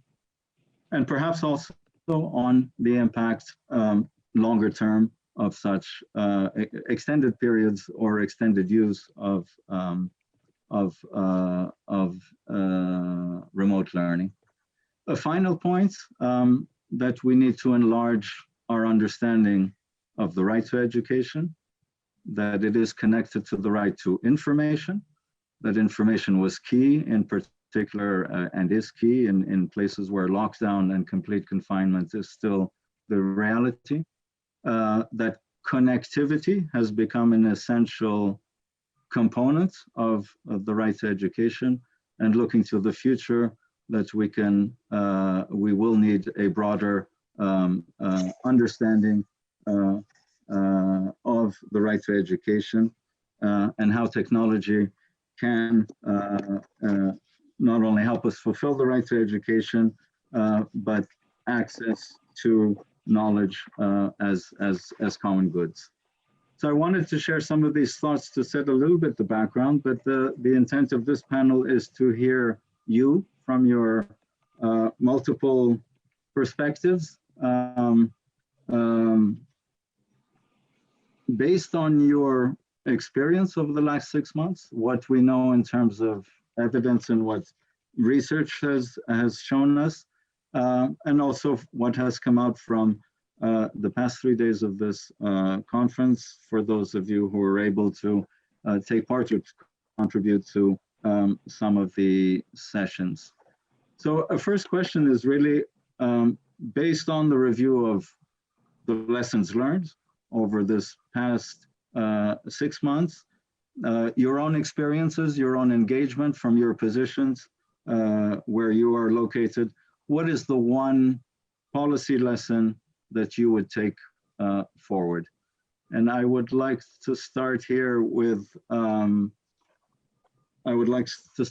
Your Excellency Minister Montserrat Creamer, based on your experience in Ecuador. Good morning or good afternoon, Mr. Toby Towell, who has made an excellent summary. Thank you to UNESCO for this opportunity to share and learn from other experience. Ecuadorian education system has 4.5 million of students with 215,000 teachers. And in Ecuador, school attendance was suspended on March 12th. Since then, children have been carrying out academic activities from their homes with the support of their families and the permanent tutoring of their teachers through connectivity, radio, TV platforms, and other resources. On average, 35% of our students have access to technology, so it has been essential to maintain empathetic, clear, and permanent communication with families, students, and teachers. The results of a survey carried out by UNICEF in August indicate that 90% of families affirm that during the development of the educational plan, teachers have been in permanent contact with families and the student. The most affected population of the 5% that responds that they have maintained almost zero contact with teachers lives in rural areas and in the Amazon in voluntary self-isolation. Therefore, with the support of international cooperation, 12 and 50,000 printed guides were distributed in 12 languages for the 14 nationalities and indigenous population. We have great lessons from this multi-crisis, economic, social, political, and health. First, the gaps of educational inequality have to be addressed with the flexibility of the educational system in order to respond to changing scenarios. For this, it was necessary changes in the regulations, alliance, and agreements with all sectors, technology companies, international cooperation, universities, private sector, and civil society. In this context, the most important thing was to assess the needs and challenges to overcome the crisis and establish the objectives of the educational plan, which are first, psycho-emotional support focused on prevention of violence. Second, the priority to ensure access to learning and school retention with an emphasis in students and families living in poverty, and also on the population in a situation of human mobility, as are Venezuelan migrants. Third, the continuity of the educational process and support for learning through hybrid learning and with optional attendance to school or online or homeschooling. And in this context, our curriculum is based on life skills through interdisciplinary projects and with training in new ways of teaching and learning in virtual environments and at home. And of course, all this is possible if we start from water, sanitation, and hygiene, because WASH as a multidimensional aspect and its relationship with the education fields becomes evident in Ecuador. Finally, educational leadership has taken a new meaning because there have been profound changes in the way of thinking, doing, feeling, and living with the natural and social environment. So we have included through dialogue the voices and arguments of the educational community to contribute to the hopelessness becoming real possibilities for transformation, the low expectations in inclusive education, and the school into space for the construction of new knowledge and of integral development. Thank you. Thank you very much, Your Excellency. And we see from the immediate needs assessment the need for flexibility to address or prevent the aggravation of inequalities, and flexibility in working with multiple across sectors and with multiple partners. Thank you very much for that. I'd like to now turn to Dr. Tariq Al Ghorg from Dubai Cares. Again, based on your experience, the work you have been doing, what you have been seeing in your own assessment over the past 6 months, what is the one main policy lesson that you would take forward? Well, Subhi, you didn't leave anything to all of us to talk. You summarized everything. I'm just waiting to see what Jaime from the World Bank will say. I mean, I don't have anything else to say. So let's see how this goes. First, I would like to I give my regards to the Minister, Minister Montserrat, we're also working in Ecuador, and they have done a phenomenal job converting our youth program in Ecuador from a normal program and converting it into remote training and remote learning as well. So that's on a youth level and with the Ministry of Tourism. So hello, Minister, again. Well, you see, Subhi, to me, we've been pushing a lot on remote learning for the past 8 years at least. And our main focus was to work in rural areas. You mentioned about broadcast, and even broadcast nowadays have their challenges. In the past, maybe broadcast was a new technology to use for training teachers in remote areas. Today, this will be an old school fashion because you need more tools than just a broadcast because of COVID, basically. But the most important thing that keeps on repeating, and you said it, and even for the past 3 days they've been saying it, and the minister just mentioned it, is inclusivity. I would put it inclusivity more than equality, actually. we have to ensure and put all our efforts that the most marginalized children are being supported. We have various issues into this remote learning aspect or the agenda that we're going to embark upon. But one main challenge is to include these marginalized children, whether those are girls, children with disabilities, or the minorities in any society. The most important thing comes back to connectivity and technology. And even that cannot replace schooling, as you mentioned, Subhi, and classrooms and the face-to-face interaction. But we are living at a different time. And we know if we want education not to be disrupted, technology and connectivity has a big solution and has to play a big game into this. You spoke about high tech and low tech. I speak about low tech and no tech. We're talking about no technology in the majority of the areas, in rural areas, in developing countries. So we have to look into all of these. These either don't have connectivity or they don't have the right ICT devices. And we are in a risk of leaving them behind. So if I'm going to put one policy into all of this and to help protect this level, because I'm not worried about the developed world, because maybe some countries could not perfect it during the lockdown that we all had, but maybe now from September and onwards, we have better systems. But I'm worried about the children in developing countries and specifically in the rural areas. So if there's one particular thing I would mention is definitely we have to have a proper policy on connectivity. We have to, UNESCO, for instance, UNESCO in March, they launched the Global Education Coalition for COVID-19 Response. They're looking into two main aspects, connectivity and technology. And that's the coalition. And hopefully in the next weeks, I'm having a very high level and deep dives meetings with UNESCO and to reignite this coalition and have it moving. So the one thing I would say is policy. It's twofold actually. One, the policy is for connectivity, but to also ensure that inclusivity is always there. And I'll give two examples, one which I have mentioned. We're working closely with the UNICEF and UNESCO on a global declaration on digital connectivity. The declaration is mainly to improve connectivity for learning and livelihoods. And with UNESCO, it's going to be through the coalition that I have mentioned. And with UNICEF, it's going to be through a project called GIGA, that's G-I-G-A, all caps. And it's a partnership between UNICEF and the ITU.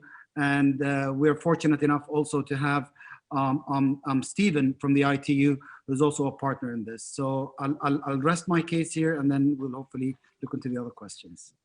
Thank you very much, Tariq. So adding to the minister's flexibility, inclusivity, and connectivity, and the necessity to have a policy on connectivity and to be focused on inclusivity, in particular in low-tech context, in rural context. Thank you very much for that, Tariq. And mentioning ITU, Stephen Béraud, are you Deputy Director, Telecommunication Development Bureau at the ITU? Hi, thank you, Sobi, and thanks to those who've already spoken. It's truly an excellent time to be having this panel discussion and this Mobile Learning Week. So congratulations to UNESCO on this initiative, because it was a great initiative before, but with the COVID-19 pandemic and the way things have changed, we truly are at a time where it's great to have an opportunity to lead in this area of connectivity as it applies to education. ITU's mandate is to connect the world, and we've long argued about the benefit of connectivity, and I guess to be more specific, meaningful connectivity in many areas of life. But never before has it been so clearly relevant. We've now had to shift from speaking of connectivity as just an enabler of social inclusion and economic growth, to it being a necessity at least certainly while we go through these lockdowns, which don't seem to be abating. And it is a great opportunity to take this crisis and make it an opportunity. The policy lesson I'd take forward is, the risk of people being left behind has increased significantly due to COVID. And if we're to succeed in leaving no one behind, the need to strengthen the national infrastructure to ensure the wide availability of connectivity is no longer a luxury. In this, we have to strengthen the need to strengthen school connectivity plans and to invest in quality learning in order to improve educational access and learning outcomes is now critical. Not only is it key to education on itself, but connectivity and connectivity to schools is actually an essential enabler for social coherence. Again, at a time when we're more divided due to the pandemic. Schools are at the center of most communities across the world, and the power of meaningful connectivity can really help them transform into digital hubs for development of their surrounding community, development of businesses, helping for connectivity related to things like healthcare and general social connectivity. So far, we've gotten by with education and ICT policy considerations being made in isolation from each other in many countries. To move forward, aligning and synergizing education and ICT policies has to be a first concrete step if we're really to move beyond learning, digital learning beyond the piloting phase. The synergy needs to be expressed concretely through the elaboration of ICT and broadband policies and strategies that take into account education needs from the beginning, so that as we build networks to educate. And in this regard, I'd like to mention the work that the Broadband Commission Working Group on School Connectivity, which was chaired by ITU, UNESCO, and UNICEF, launched last year, has done with the goal of addressing this global connectivity challenge. I think the report was published, has been published, and the report entitled Digital Transformation of Education, Connecting Schools and Empowering Learners is timely despite the fact that it was embarked on before we went through through COVID. And it introduced a methodology and framework for connecting primary and secondary schools to the internet based on 4 pillars: map, connect, finance, and empower. And I'm particularly happy to hear Tariq mention GIGA, because GIGA sort of came out of the impetus for GIGA sort of was very much informed by the work of that group. And I'm excited that Dubai Cares is considering and in discussions with us on this initiative. GIGA is the GIGA initiative, which is a joint initiative between UNICEF and ITU, is an initiative to connect every school to the internet and every young person to the information, opportunity, and choice afforded by that connectivity. The intent is to partner, it's being done in partnership with industry and based on school mapping. And what it's done is it's partnered the technical needs with the technical information that's necessary for effective connectivity. And it provides the opportunity to provide safe, secure, reliable, and fit for purpose infrastructure to support future development needs. But what's particularly interesting, it provides a great partnership framework for funding of this connectivity. And recently ITU's published published a report on the cost of the funding, which is just somewhere between 4 and 500 billion. So it provides a scalable approach, and it's good to hear funding partners come on board to assist us to scale GIGA, really to take it from a great project that's already been launched in several countries to one that can really deliver globally. I'll stop there because I really want to end on GIGA in particular, especially as Tariq has given me such a great introduction to that. Thank you very much, Stephen. So I'll add to the flexibility, inclusivity, connectivity. You've started with adding meaningful connectivity, the importance of connectivity in this situation, not only for education, but for health, for other social dimensions, and that moving beyond enabler, that it is a necessity and no longer a luxury. I think on Monday we heard the Minister of Education of Ethiopia say something along similar lines. It's no longer a luxury, that connectivity is an essential part of our approaches to education and the right to education going forward. Opportunity also then to seize this opportunity and synergy between education and ICT policies, that we say it, but perhaps beyond the rhetoric, in many cases that we go beyond the education silo, and clearly in terms of policy formulation, this is one of the key areas that has come out over the last 6 months, that there needs to be synergies in policies across ICT and education sectors. I may add just to the school connectivity and the GIGA, I mean, as important as that remains, we have also seen in the times of lockdown and confinement, and obviously you're best placed at ITU to make this point, but that household connectivity has become essential, because we were basically in remote home-based schooling, if you want, or education. But thank you very much for that, Stephen, and I'd like to move over to Jaime of the World Bank. Jaime Saavedra. Yeah, can you hear me? Very well. Great, thank you very much for the invitation. And I think that I can build on what my predecessors have been saying, because I mean the issues of inclusivity, resilience, connectivity, I mean, are all issues that I would like to build upon. But before going to that, the only thing that I want to emphasize, and even at the risk of sounding like a broken record, is the importance of having a very good understanding of the magnitude of this crisis. So we already have several estimations of 10 trillions of potential earnings losses of this generation. Almost 10 million kids might be dropping out of school.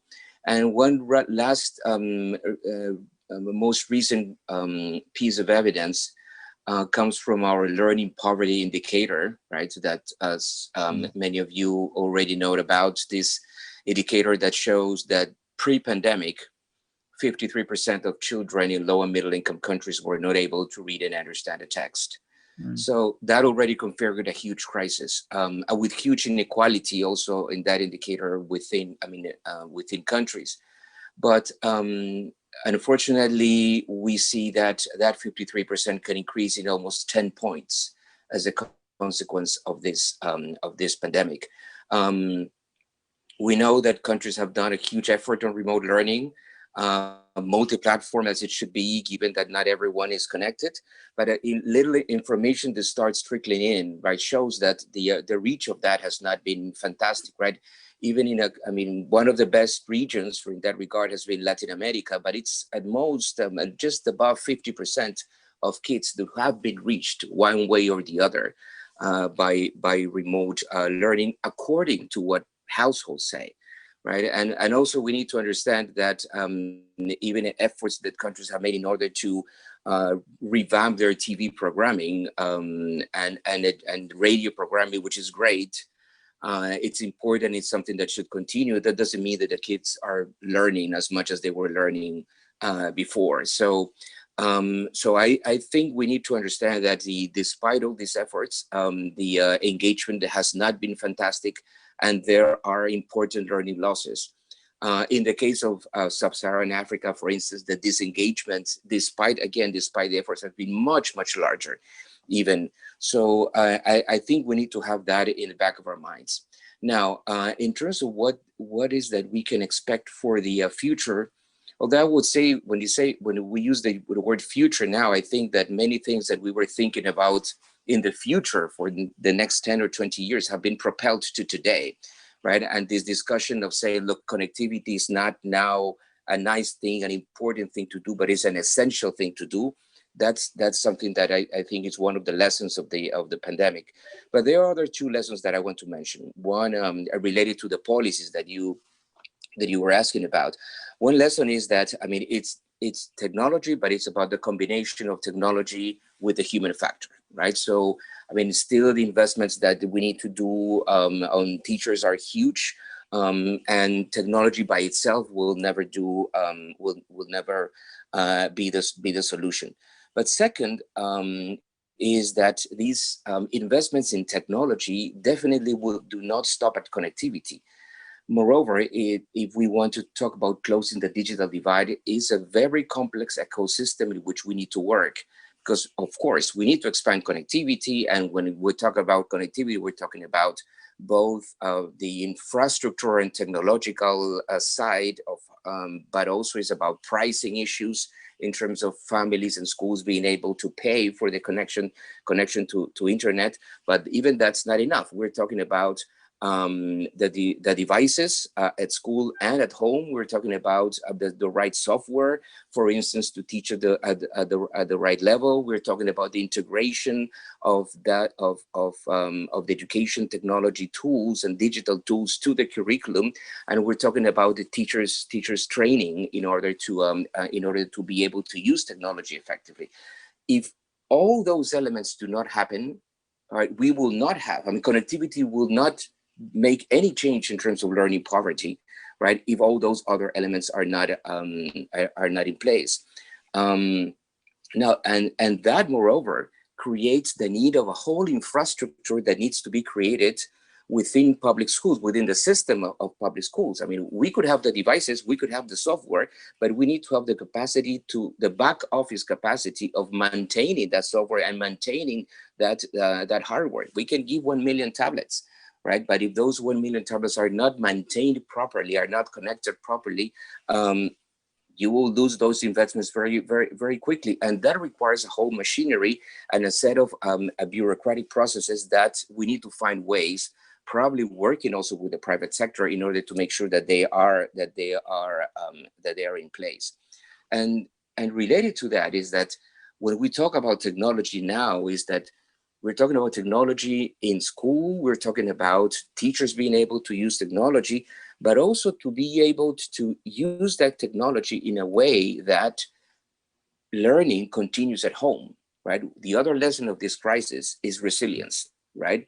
And again, resilience now is not a cool thing to have or or interesting to have it. No, now resilience is a must, right? And it also recognizes that the learning process is a continuum between what happens at school and what happens at home. So teachers, I mean, their very complex task now is to make sure that also they can expand that learning process at home, and that requires connectivity at home, devices at home, software that can be used at home, requires that there are books at home. So a lot of our public policy has to be not only to make sure that in schools we have all the elements in place, but also that we expand that to happen at home, which requires also support to parents, right? And that's something that we have always said, well, parents are critical in the education process of children, yes, but two things. One is that now, and that's another lesson of this pandemic, I mean, it's not, again, it's not good that they support, it's essential that they support. And many parents require help, support, right, guidance in order to be a better supporters of their kids' education process. Requires that we have books at home, right? And again, that's not something that it's nice to have. Now it has to be part of public policy to make sure that there are books at home. In rich homes, you have books, but in poor homes, you don't, right? So that's a huge, I mean, those differences in terms of conditions at home are a huge force of inequality. And that's something that we need to work on. So, so actually, I think this kind of complicates a little bit more, right, the panorama that my predecessors were mentioning in terms of what we need to do in terms of public policy. But I think it's critical to recognize that closing the digital divide, which is essential, is a very complex endeavor in which we need to bring all these factors that I was mentioning.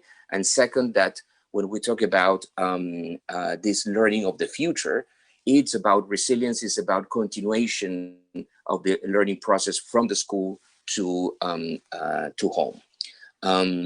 So let me stop there at this stage, but I mean, I think this is just to build up in the complexity of the public policy task that we have in front of us. Thank you very much.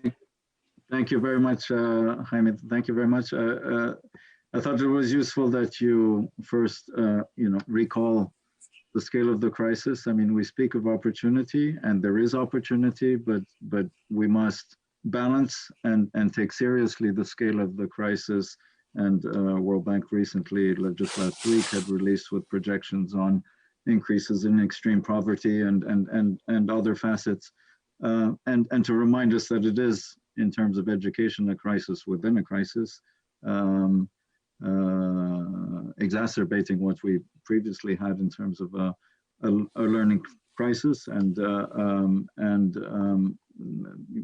limits of distance learning, as we have seen over this experience, and the risks in terms of learning loss, disengagement, and dropout.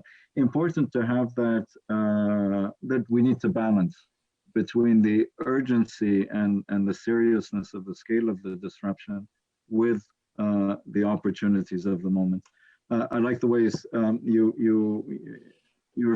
it's true that now everything is the future. Pre-COVID, it was more the ed tech people who would say the future is now, we're in the digital age. But now, in COVID time, everyone will recognize the future is now. And much discussion about the future is actually a discussion about the immediate needs of the present as we look to the next months and the coming years, probably more than looking at a longer term future. In terms of the policy lessons, it'll be good to hear you perhaps just in the second round of how we can take that forward.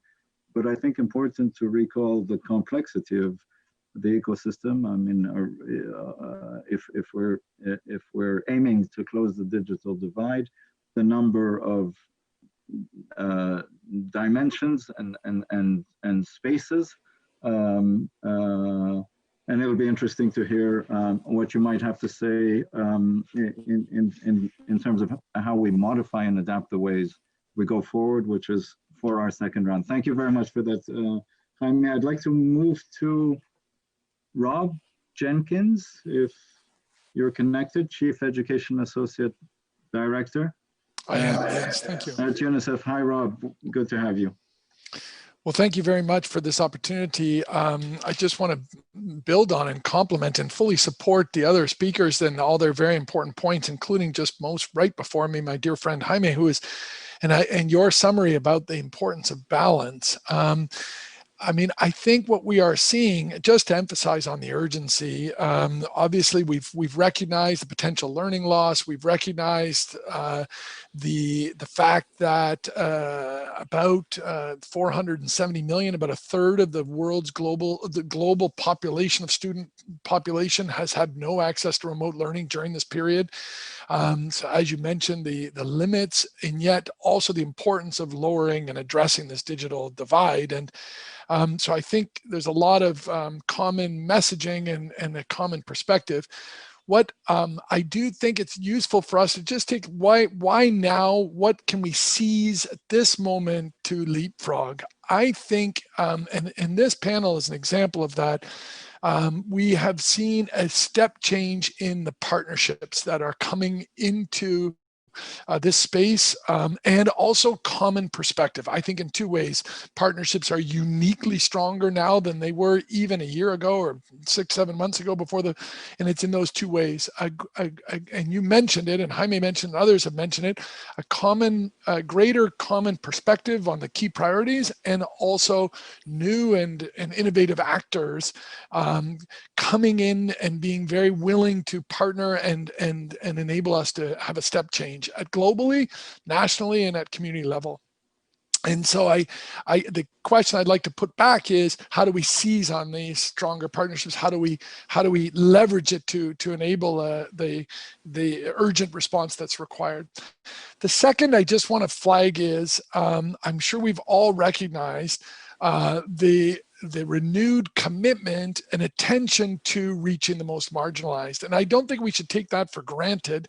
I think we also have these moments, and I've seen it before working at country level, at times of national level crises, where there's a spotlight on the digital divide in this case, on the inequities.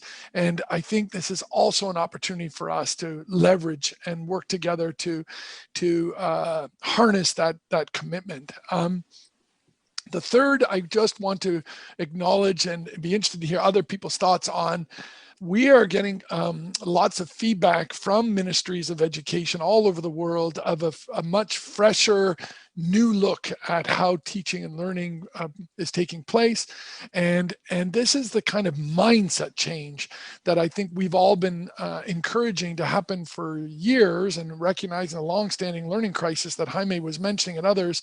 I do think we have a tangible change in perspective of key decision makers in many, many countries that, again, presents a unique opportunity. So what do we share the same vision? I feel we do. I think we're looking at much more individualized and self-paced learning of students. Obviously, that needs to be achieved through technology and more dynamic ways of teaching. I think we are all very much committed to shifting towards a more skill-based focus. Recognize we've moved from access to quality to now to relevance, is the way I like to kind of summarize that. Others have as well. And so shifting to a much more relevant focus of our education systems and engagement. And you have mentioned, and others have mentioned, the importance of the holistic support that needs to be provided and leveraging the school as a platform. Many panelists have mentioned that. Obviously, the pandemic has highlighted the important, very comprehensive roles that schools play in many, many communities, particularly for vulnerable children and their services. Now, I do want to just maybe finalize the challenge around resources, my comment around resources. We recognize the fiscal pressure, the household pressure, financial pressure that people are under, and governments are under, and the international community is going to be coming under increasingly over the months and years to come. So although we have this amazing opportunity, and as I mentioned before, with renewed partnerships, clarity of focus, technology with tools that we've never had before, but we're at the same time coming under increasing financial pressure at all levels. Potentially the most important level is at household level, particularly in developing countries, but all over the world. So we do run the risk of this kind of increased gap between what the potential and the need and our capacity to respond, our collective capacity. So that, I think, comes to the critical, and my final comment will be a plea for all of us to look even more at the sort of best practices. Where have we implemented large-scale change that has had an impact on the skill agenda and a concrete, measurable impact? And so therefore, in a sense, leveraging these best practices at scale in certain contexts so that we maximize the use of every asset we have to its fullest. And I think that's currently taking place right now, these kind of documentation and capturing these best practices, and then of course they need to be contextualized and a process needs to be followed, but sharing those and enabling those to be scaled up in other contexts. And we have some glimmers of some lessons around that, which I'm sure we're going to be discussing, but I'll just conclude on that. And again, thanks very much for this opportunity. Thank you very much, Rob. A lot there, but I mean, the basic message of the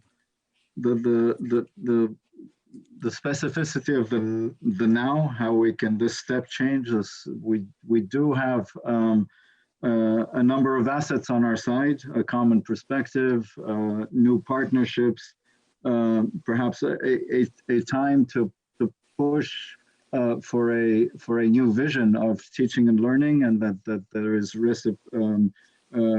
receptiveness to that we are focusing more on relevance. But you've also reminded of some of the challenges around the needs in our aspirations in seizing the opportunity with the resource constraints. We'll have a chance to for a second round to say an additional word. I just wanted to signal that Stefania Giannini, our Assistant Director General for Education at UNESCO, was a little delayed, but she's now here with us. I see Stefania, if you would like to simply greet before we move on to our next two panelists. Yeah, sure. Good morning, good afternoon, everybody. Good morning, dear friends across the sea. Please go ahead. All right, Stefania, we'll hear you just after the panelists. I'd like to move on now to another foundation, or Pro Futura Foundation, with Ms. Magdalena Briar Lopez Guerrero. Thank you very much, Hophi. Thank you, everyone. I completely agree with all the ideas and issues set forward by my preceding colleagues. And I would like to complement a little bit from our side. If we have to choose the one policy lesson we have learned during these last months, it would be that we have to reimagine education and accelerate change, both in teaching and in learning. Let me first introduce briefly what we are, Pro Futuro, and what we do to better explain this answer.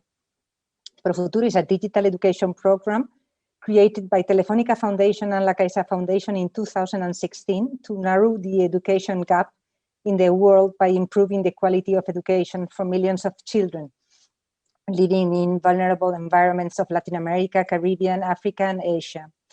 For the last 4 years, we have contributed to closing both the educational and digital gap by implementing a digital education program based on 5 elements: teacher training and class management, a digital platform and technological equipment, technical and pedagogical support, community awareness, and a monitoring and evaluation system.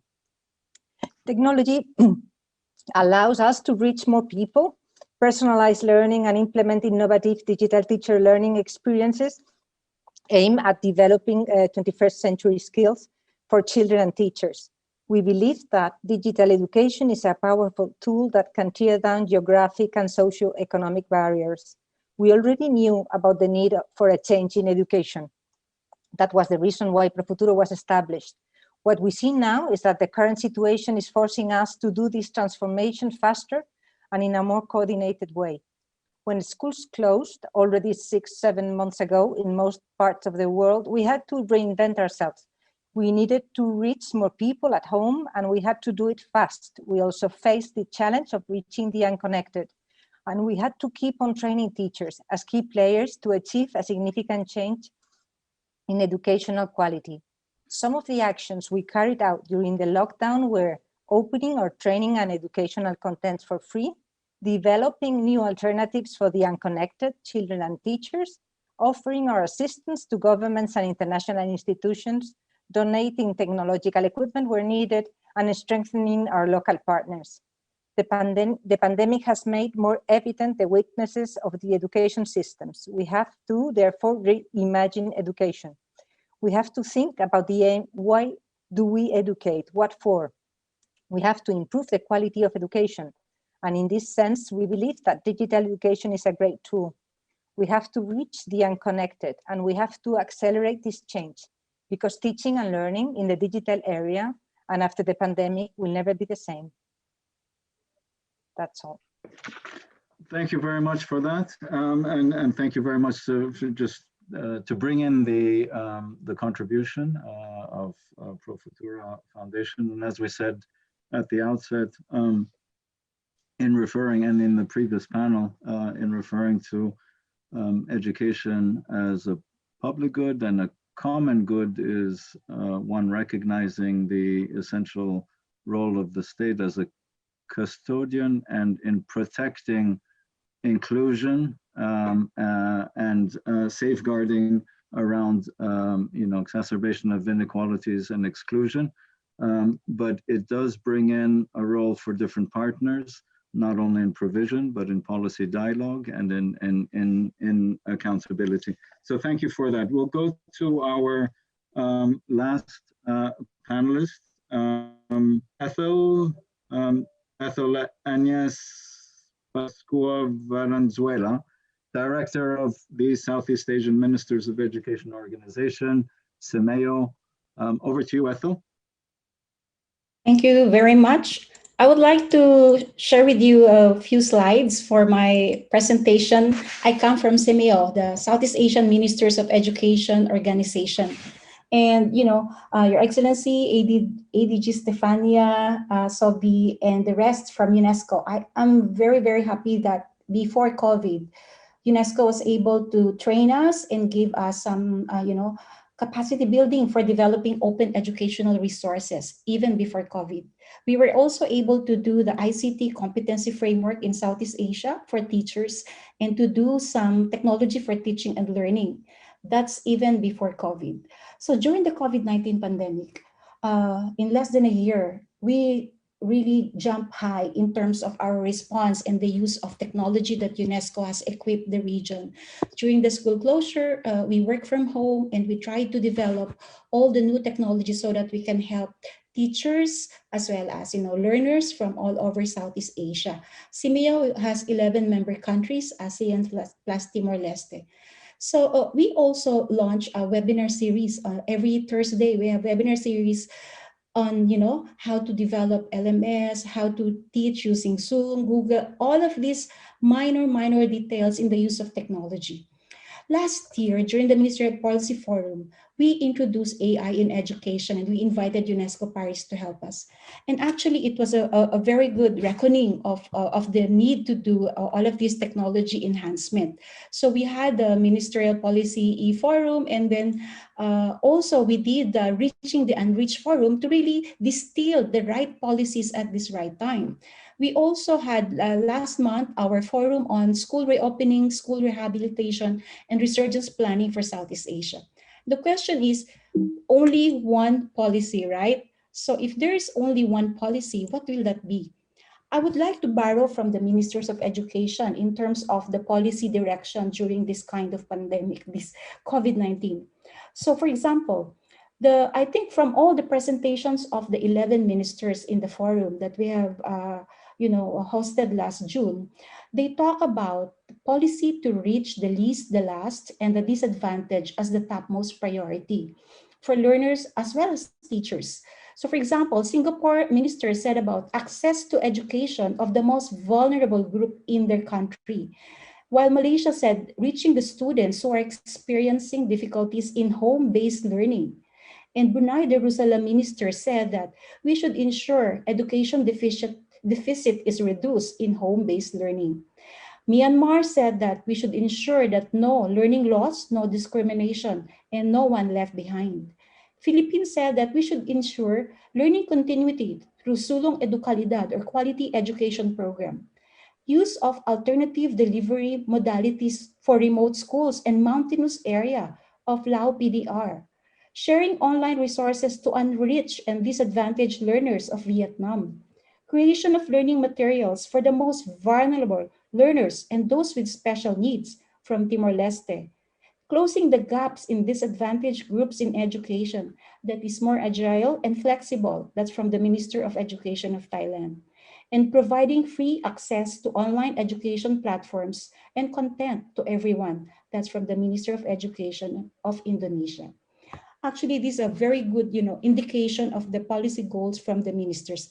But the reality is that even if we talk about all this connectivity in our region in Southeast Asia, you can see that not all have good connection, not all can access all of this mobile, Wi-Fi, or online learning, virtual learning. Myanmar has 31% internet penetration according to the World Bank. Thailand 57%, Vietnam 70%, Cambodia 40%, Indonesia, Singapore, Brunei, Philippines, all of them still have gaps in terms of connectivity in Southeast Asia. This is really a concern for all of us. So, I call our ministers as hero. I saw them even, teach using online learning and doing their own video lectures. And I watch them in television also teaching. They gather all the good teachers in the country and do video lectures of the good teachers and share it to 10 or 28 TV channels, especially like in Vietnam or all member countries. Our policies are these, which we have adapted during the forum. Enhance capacities of teachers and key education enablers. Foster a learning environment that is free from disruption. It was emphasized by Singapore that we should future-proof the educational system free from disruption. Actually, in 2015, ministers have adopted resiliency in times of emergency. We are in Southeast Asia. We have a lot of, a situation like typhoons, storms, conflicts, social conflicts, all of these, and we should further develop this resilience. The third one is sustaining the development and advancement of knowledge resources. UNESCO Paris taught us how to develop OERs, and they are in our system right now, shared all throughout Southeast Asia. Technology for teaching and learning. And we have also work as a family in Southeast Asia, developing strategic partnership, helping each other, fostering adequate political commitment, not just from the ministers, but also from telecom companies, from local government units, even parents who are helping now in terms of teaching education, and even during the recovery phase. So we also hosted, what to do, we are already open. Most of countries in Southeast Asia have opened just recently this month. So we need to work on 3 R's as suggested by UNESCO in the meeting. Support for teachers on online teaching, still there, coaching, online assessment, and most countries have developed guidelines for COVID-19 prevention in school setting. Continuous monitoring of COVID-19, what could be done in terms of, when somebody is infected again, and how to do this kind of remediation. Recovery from learning gaps, implementing remediation programs at this time. So many are actually not learning. They're not equally having access to all of these good opportunities provided by the internet. And support for the disadvantaged learners in terms of remediation. So for Symbio, we have provided webinars, all of this just to help teachers and learners. And we have reached 600,000 teachers during this pandemic. I can never imagine that we have 600,000 teachers. Some of them, they got all e-certificates, they pass our training. But in the traditional sense, we are only training 2 representative of teachers from each member country, 24 a year. And if you combine all Symbio centers, we would have 300 teachers trained a year. But during this pandemic, in the new normal, we have reached 600,000, and can be more because we're only doing once a week, and it's not like MOOCs that's open anytime, anywhere. So if there is any silver lining in this policy development, they talked as a group and they agreed on what should be prioritized. And I think our policy, greatest policy, is no one should be left behind. We should do everything to reach the unreached, the disadvantaged learners, those with disabilities, those in the border areas. That's our main project now, reaching to the border areas, the migrant learners and students, and so on and so forth. So that is my contribution for this 3 minutes of intervention. Thank you so much. Thank you very much. Thank you very much, Ethel. Reaffirming, the focus on inclusion, leaving no one behind. Obviously, equity is the main policy focus of Sustainable Development Goal number 4. But interesting to see what can be done in terms of support, regional organization working in the specific context of Southeast Asia. And interesting to hear what prior investments in training, in open educational resources, or other investments in connectivity or in digital skills has paid off. We heard earlier this week that all the efforts made in Egypt by the Ministry of Education pre-COVID was actually a good investment in responding to the shock now. We will do a second round. We don't have too much time, so we initially said as a second question, how would we do things differently going forward? But I'd like to leave it open and give each 1 or 2 minutes for a last thought, a follow-up on what you developed earlier before we go to the closing and hear both from Stephen at ITU and Stefano Giannini, UNESCO. So one last thought or an additional follow-up Who would like to come in first? Can I? Yes, please, Tariq, go ahead. Look, Subhi, I'm going to take off exactly where Rob Jenkins' point was on resources. We must protect and increase financing for education. That is the main thing here. Health has been getting a lot of funding for the past 2 decades or so, and health has been getting it because they're scientifically based. There are clinical trials, human trials on what medicine, on what works in terms of medicine. We cannot compare education with that. We don't have clinical trials on education, but we do have evidence. We do have research. We do have other things that we can invest to show that education really works.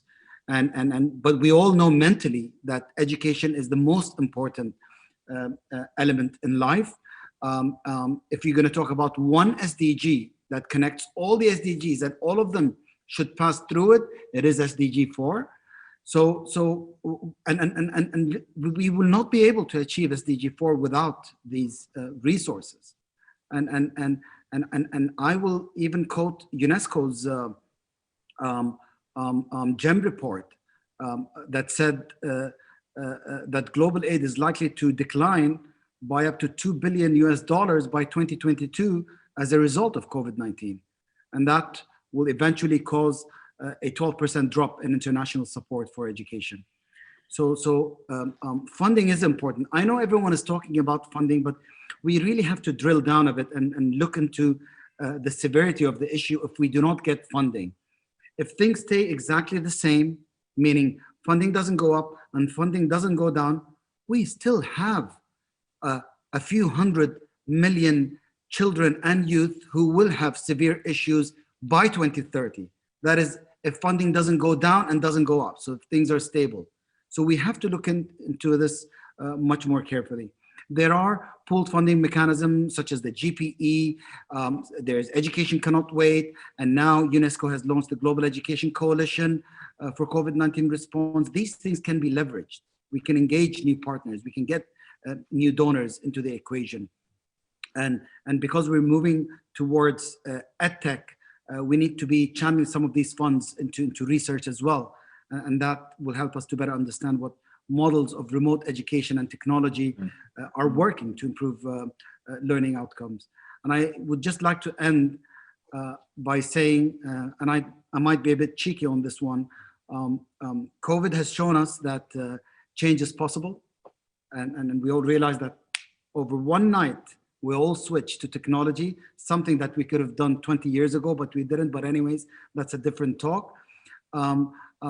Change is possible with our education system. And collectively, we also have the opportunity to reimagine what education will look like, using also technology as a tool. So over the long term, our aim at Dubai Cares is to be playing a leading role in reshaping the global narrative on education. And I would like to end by saying that we, Dubai Cares, in partnership with Expo 2020 Dubai and the Ministry of Foreign Affairs, we are going to host a large, huge education summit next December, that is December 2021 at Expo. UNESCO is also a partner with us alongside with the UNICEF, GPE and UN Special Envoy on global education. And the purpose is basically to reshape the global conversation on education and let everyone have a say, let everyone have their own insight on how we can change it. So the slogan is still a working title, but I told the team I want the slogan to be from the world to the world. Thank you. Thank you very much, Tariq. Thank you for bringing in, obviously, the critically strategic issue of financing, protecting, and increasing financing for education, but also for underlying one of the key words we heard in so far in this panel discussion, that this is an opportunity. Change is possible, but we do have to be realistic as well. And I think Jaime did well in recalling some of the gravity and the severity of the challenges ahead of us. Who would So let like me, to?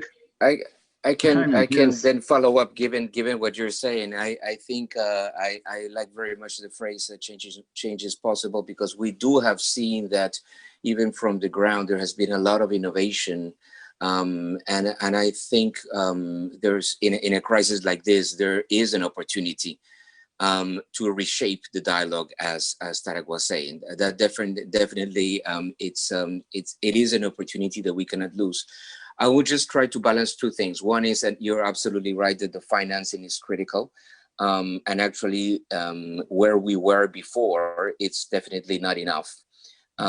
So independently of what might happen with budgets, public budgets in the very short run, or even international, cooperation in the very short run, for the next 10 years, we do need to have a financing path, right, that it's much more accelerated than we have had in the past.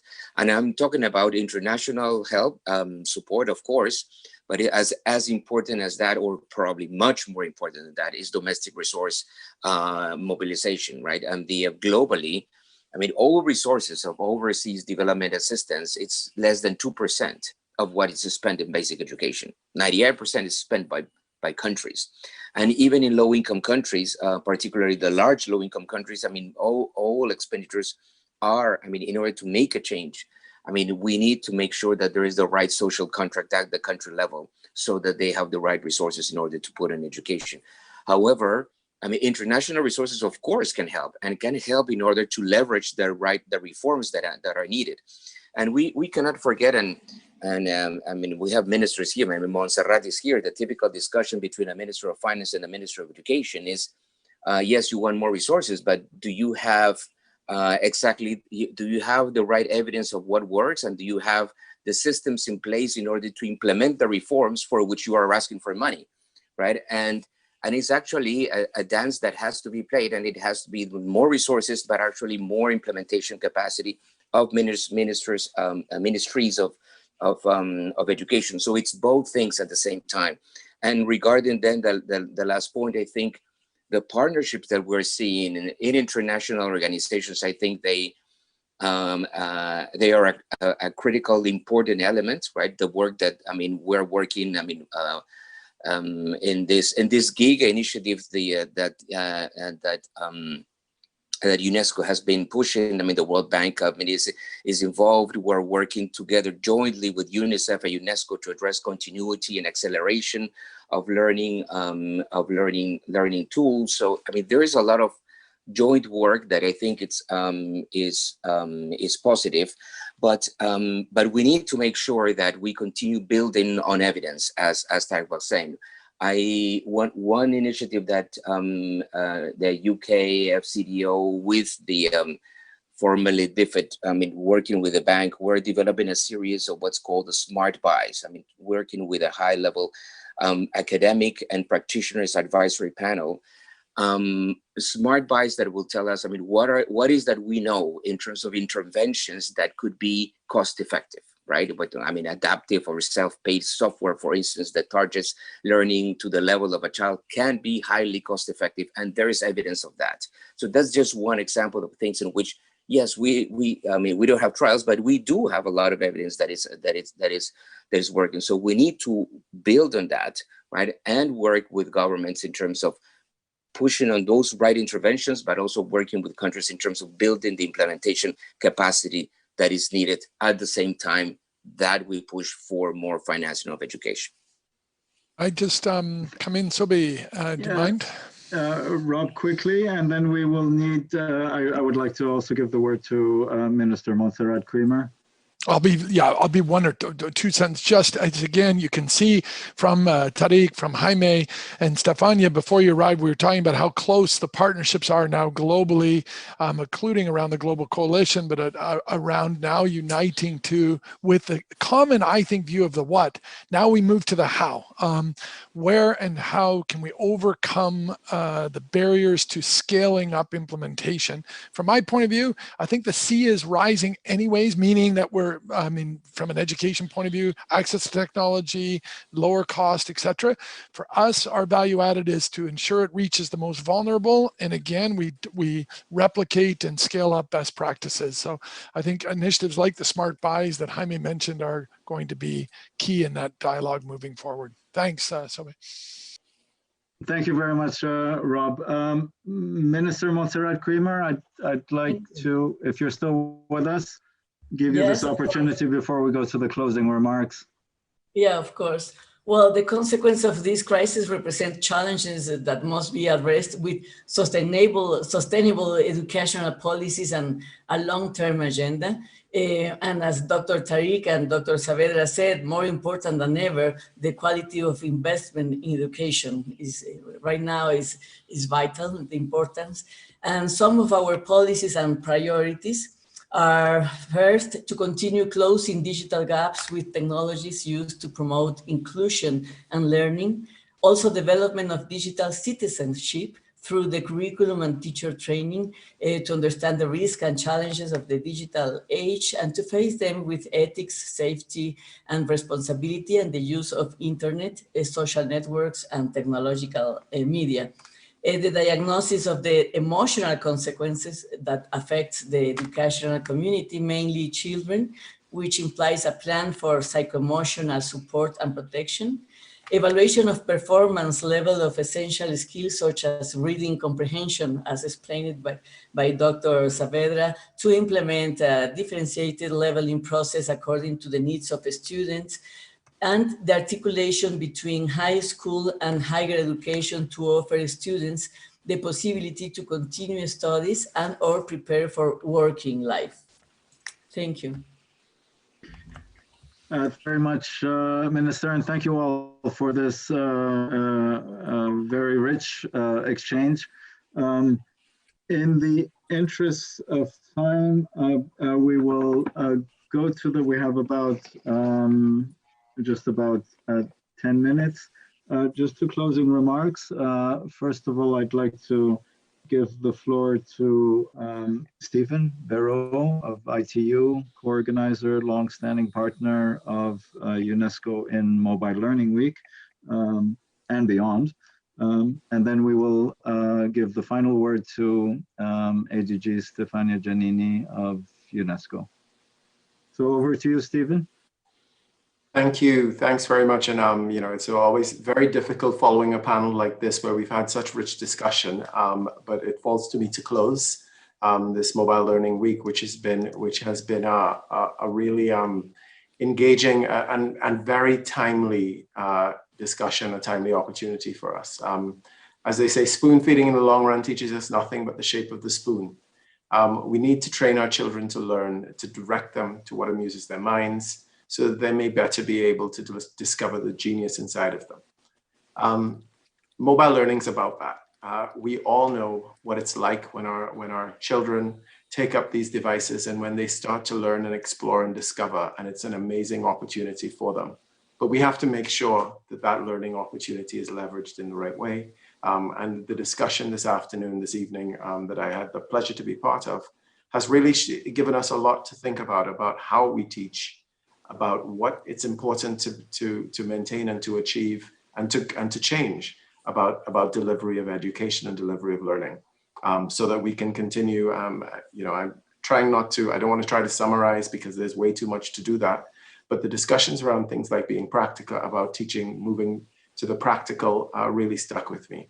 The discussion this afternoon has been very interesting, and I wanted to highlight, we started with outframing the problem, quite probably unintentionally, but between us, we all sort of framed the problem very well and went through and ended with a discussion on money, on the brass tacks of the matter, which is how are we going to fund this change? And Tariq gave us a very good point, which is if funding stays the same, we lose.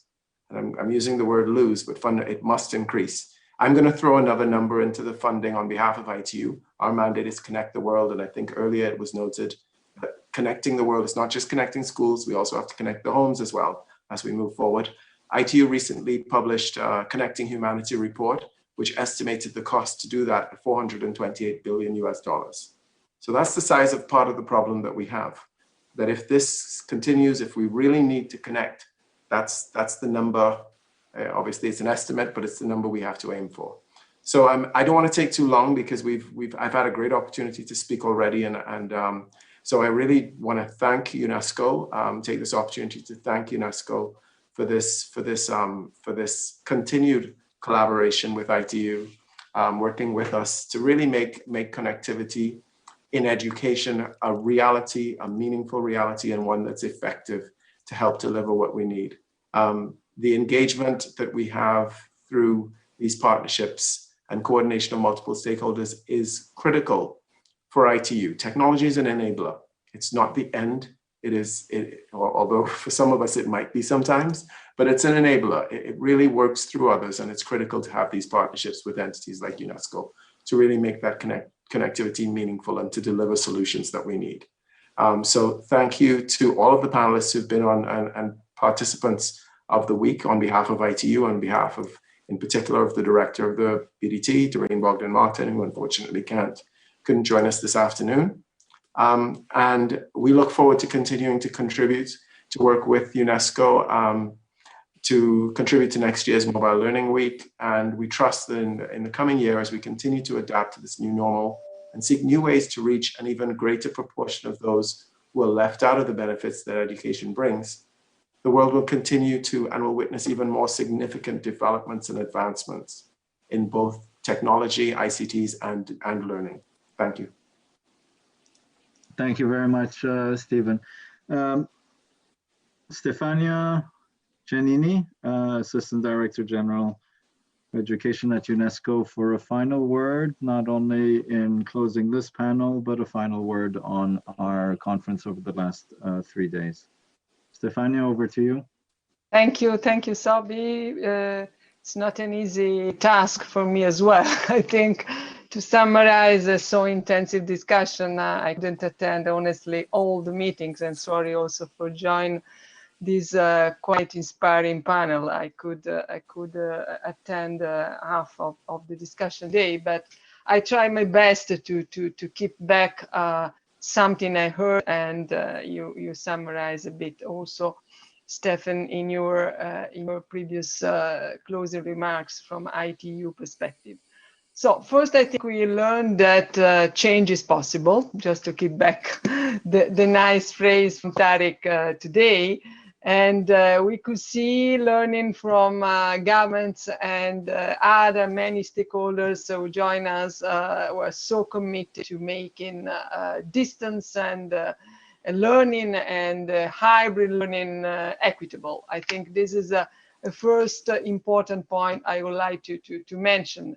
I have many examples in my mind, starting from Finland. On Monday, I moderated panel, and the Minister of Education of Finland spoke very eloquently about her country promise to give all students an equal chance to education, providing extra help to students and families, and providing first-rate training to teachers. So, of course, Finland is a country where, the ground to do that was already very well prepared. But we also heard from how it's possible to address an unprecedented crisis like this from other regions of the world, where inequalities may be still very much higher and challenging.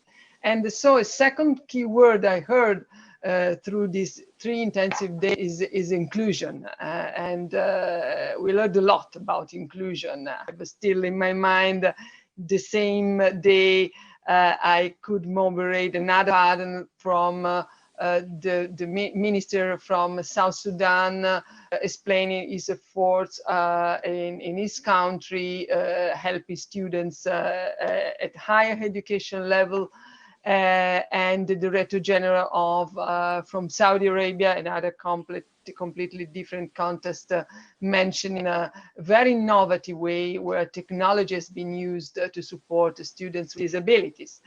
And I could continue to mention, just reminding you, Kenya, where education sector is working very much collaboratively with technology, media sectors, and this is a bit the model of putting together e-learning platforms where activity can work with the more traditional radio channels that we could see in many countries becoming a real asset to assure continuity of learning. I think that our common effort with UNICEF, World Bank, has been really very much picking up best practices and summarizing these guidelines about reopening schools, which are becoming a very important tool in governments and ministers' hands. Another point, of course, maybe the critical point in this Mobile Learning Week, also before the COVID-19, but especially this year, is the importance of connectivity in education. I think that more than ever, we discovered that connectivity, it's an integral part of the right to education. And I can mention, the GIGA project that has been explained so exhaustively from Doreen in the first section of the opening in the opening section of Mobile Learning Week, and it's about, as you know, establishing incentives to help make sure every school is connected to the internet. But I think today we heard another important dimension in connectivity, which is not simply and crucially connecting schools now, but it's connecting people, it's connecting learners, it's connecting students from home and teachers from home under the circumstances. And for sure, in the coming months and years, it will become a very, very important focus on that. And then I can mention the work that with members of the Global Education Coalition and the Broadband Commission and of course ITU, we are doing, and the force we are doing with a strong partnership with Dubai Cares about facilitating a member states driven international declaration on connectivity, which is only the first step, but a critical step, I'm sure, to enlarge this new concept idea of connectivity in education as a critical component of right to education. Well, final point, change is possible through innovation and new experiences, experimentation. We could see formidable experimentation we could see in the ground and in many countries. And I think Rob Jenkins and Hemi Saavedra explained very well the importance of this dimension and the importance of connecting this dimension with the need of not leaving education behind as a public sector and investing in education more than ever, starting from damning weeks where when political leaders and ministers of finance and education and development will have to decide about stimulus packages, about recovery funds, and where education as a priority will be definitely allocated. So that's why we are convening another important, we hope, successful and culminating event of a process which started this summer. We launched a joint campaign, Save Our Future, with our partners and just responding to the call for action that the Secretary General Guterres launched this last August about the risk of a real risk of generational catastrophe.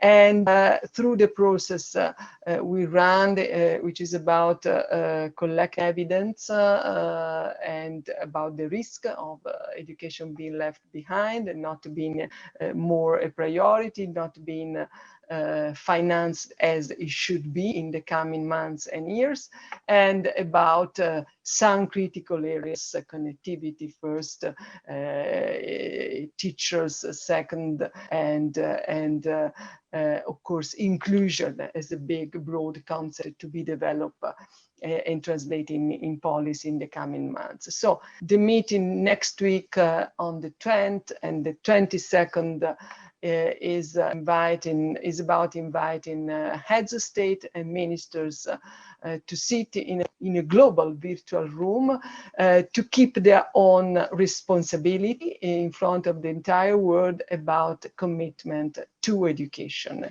and translating in investment. Either we talk of international aid for cooperation and domestic financing. So I think that we can conclude this very successful, and thanks to all my colleagues for making it possible here in Paris and in ITU as the main partner, inviting warmly all of you to join us next week and to make education and the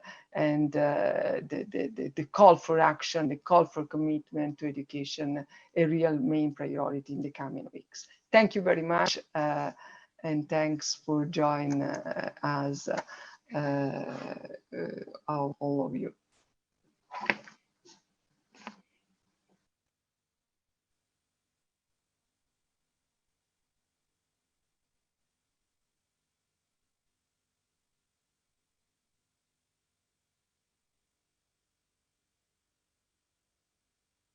Great, thank you. Great, thank you. Thank you very much. Bye-bye. Bye, Mr. Bye. Bye. Thank you. Bye. Thank you very much. Bye-bye. Thank you, everybody. Thank you. Bye.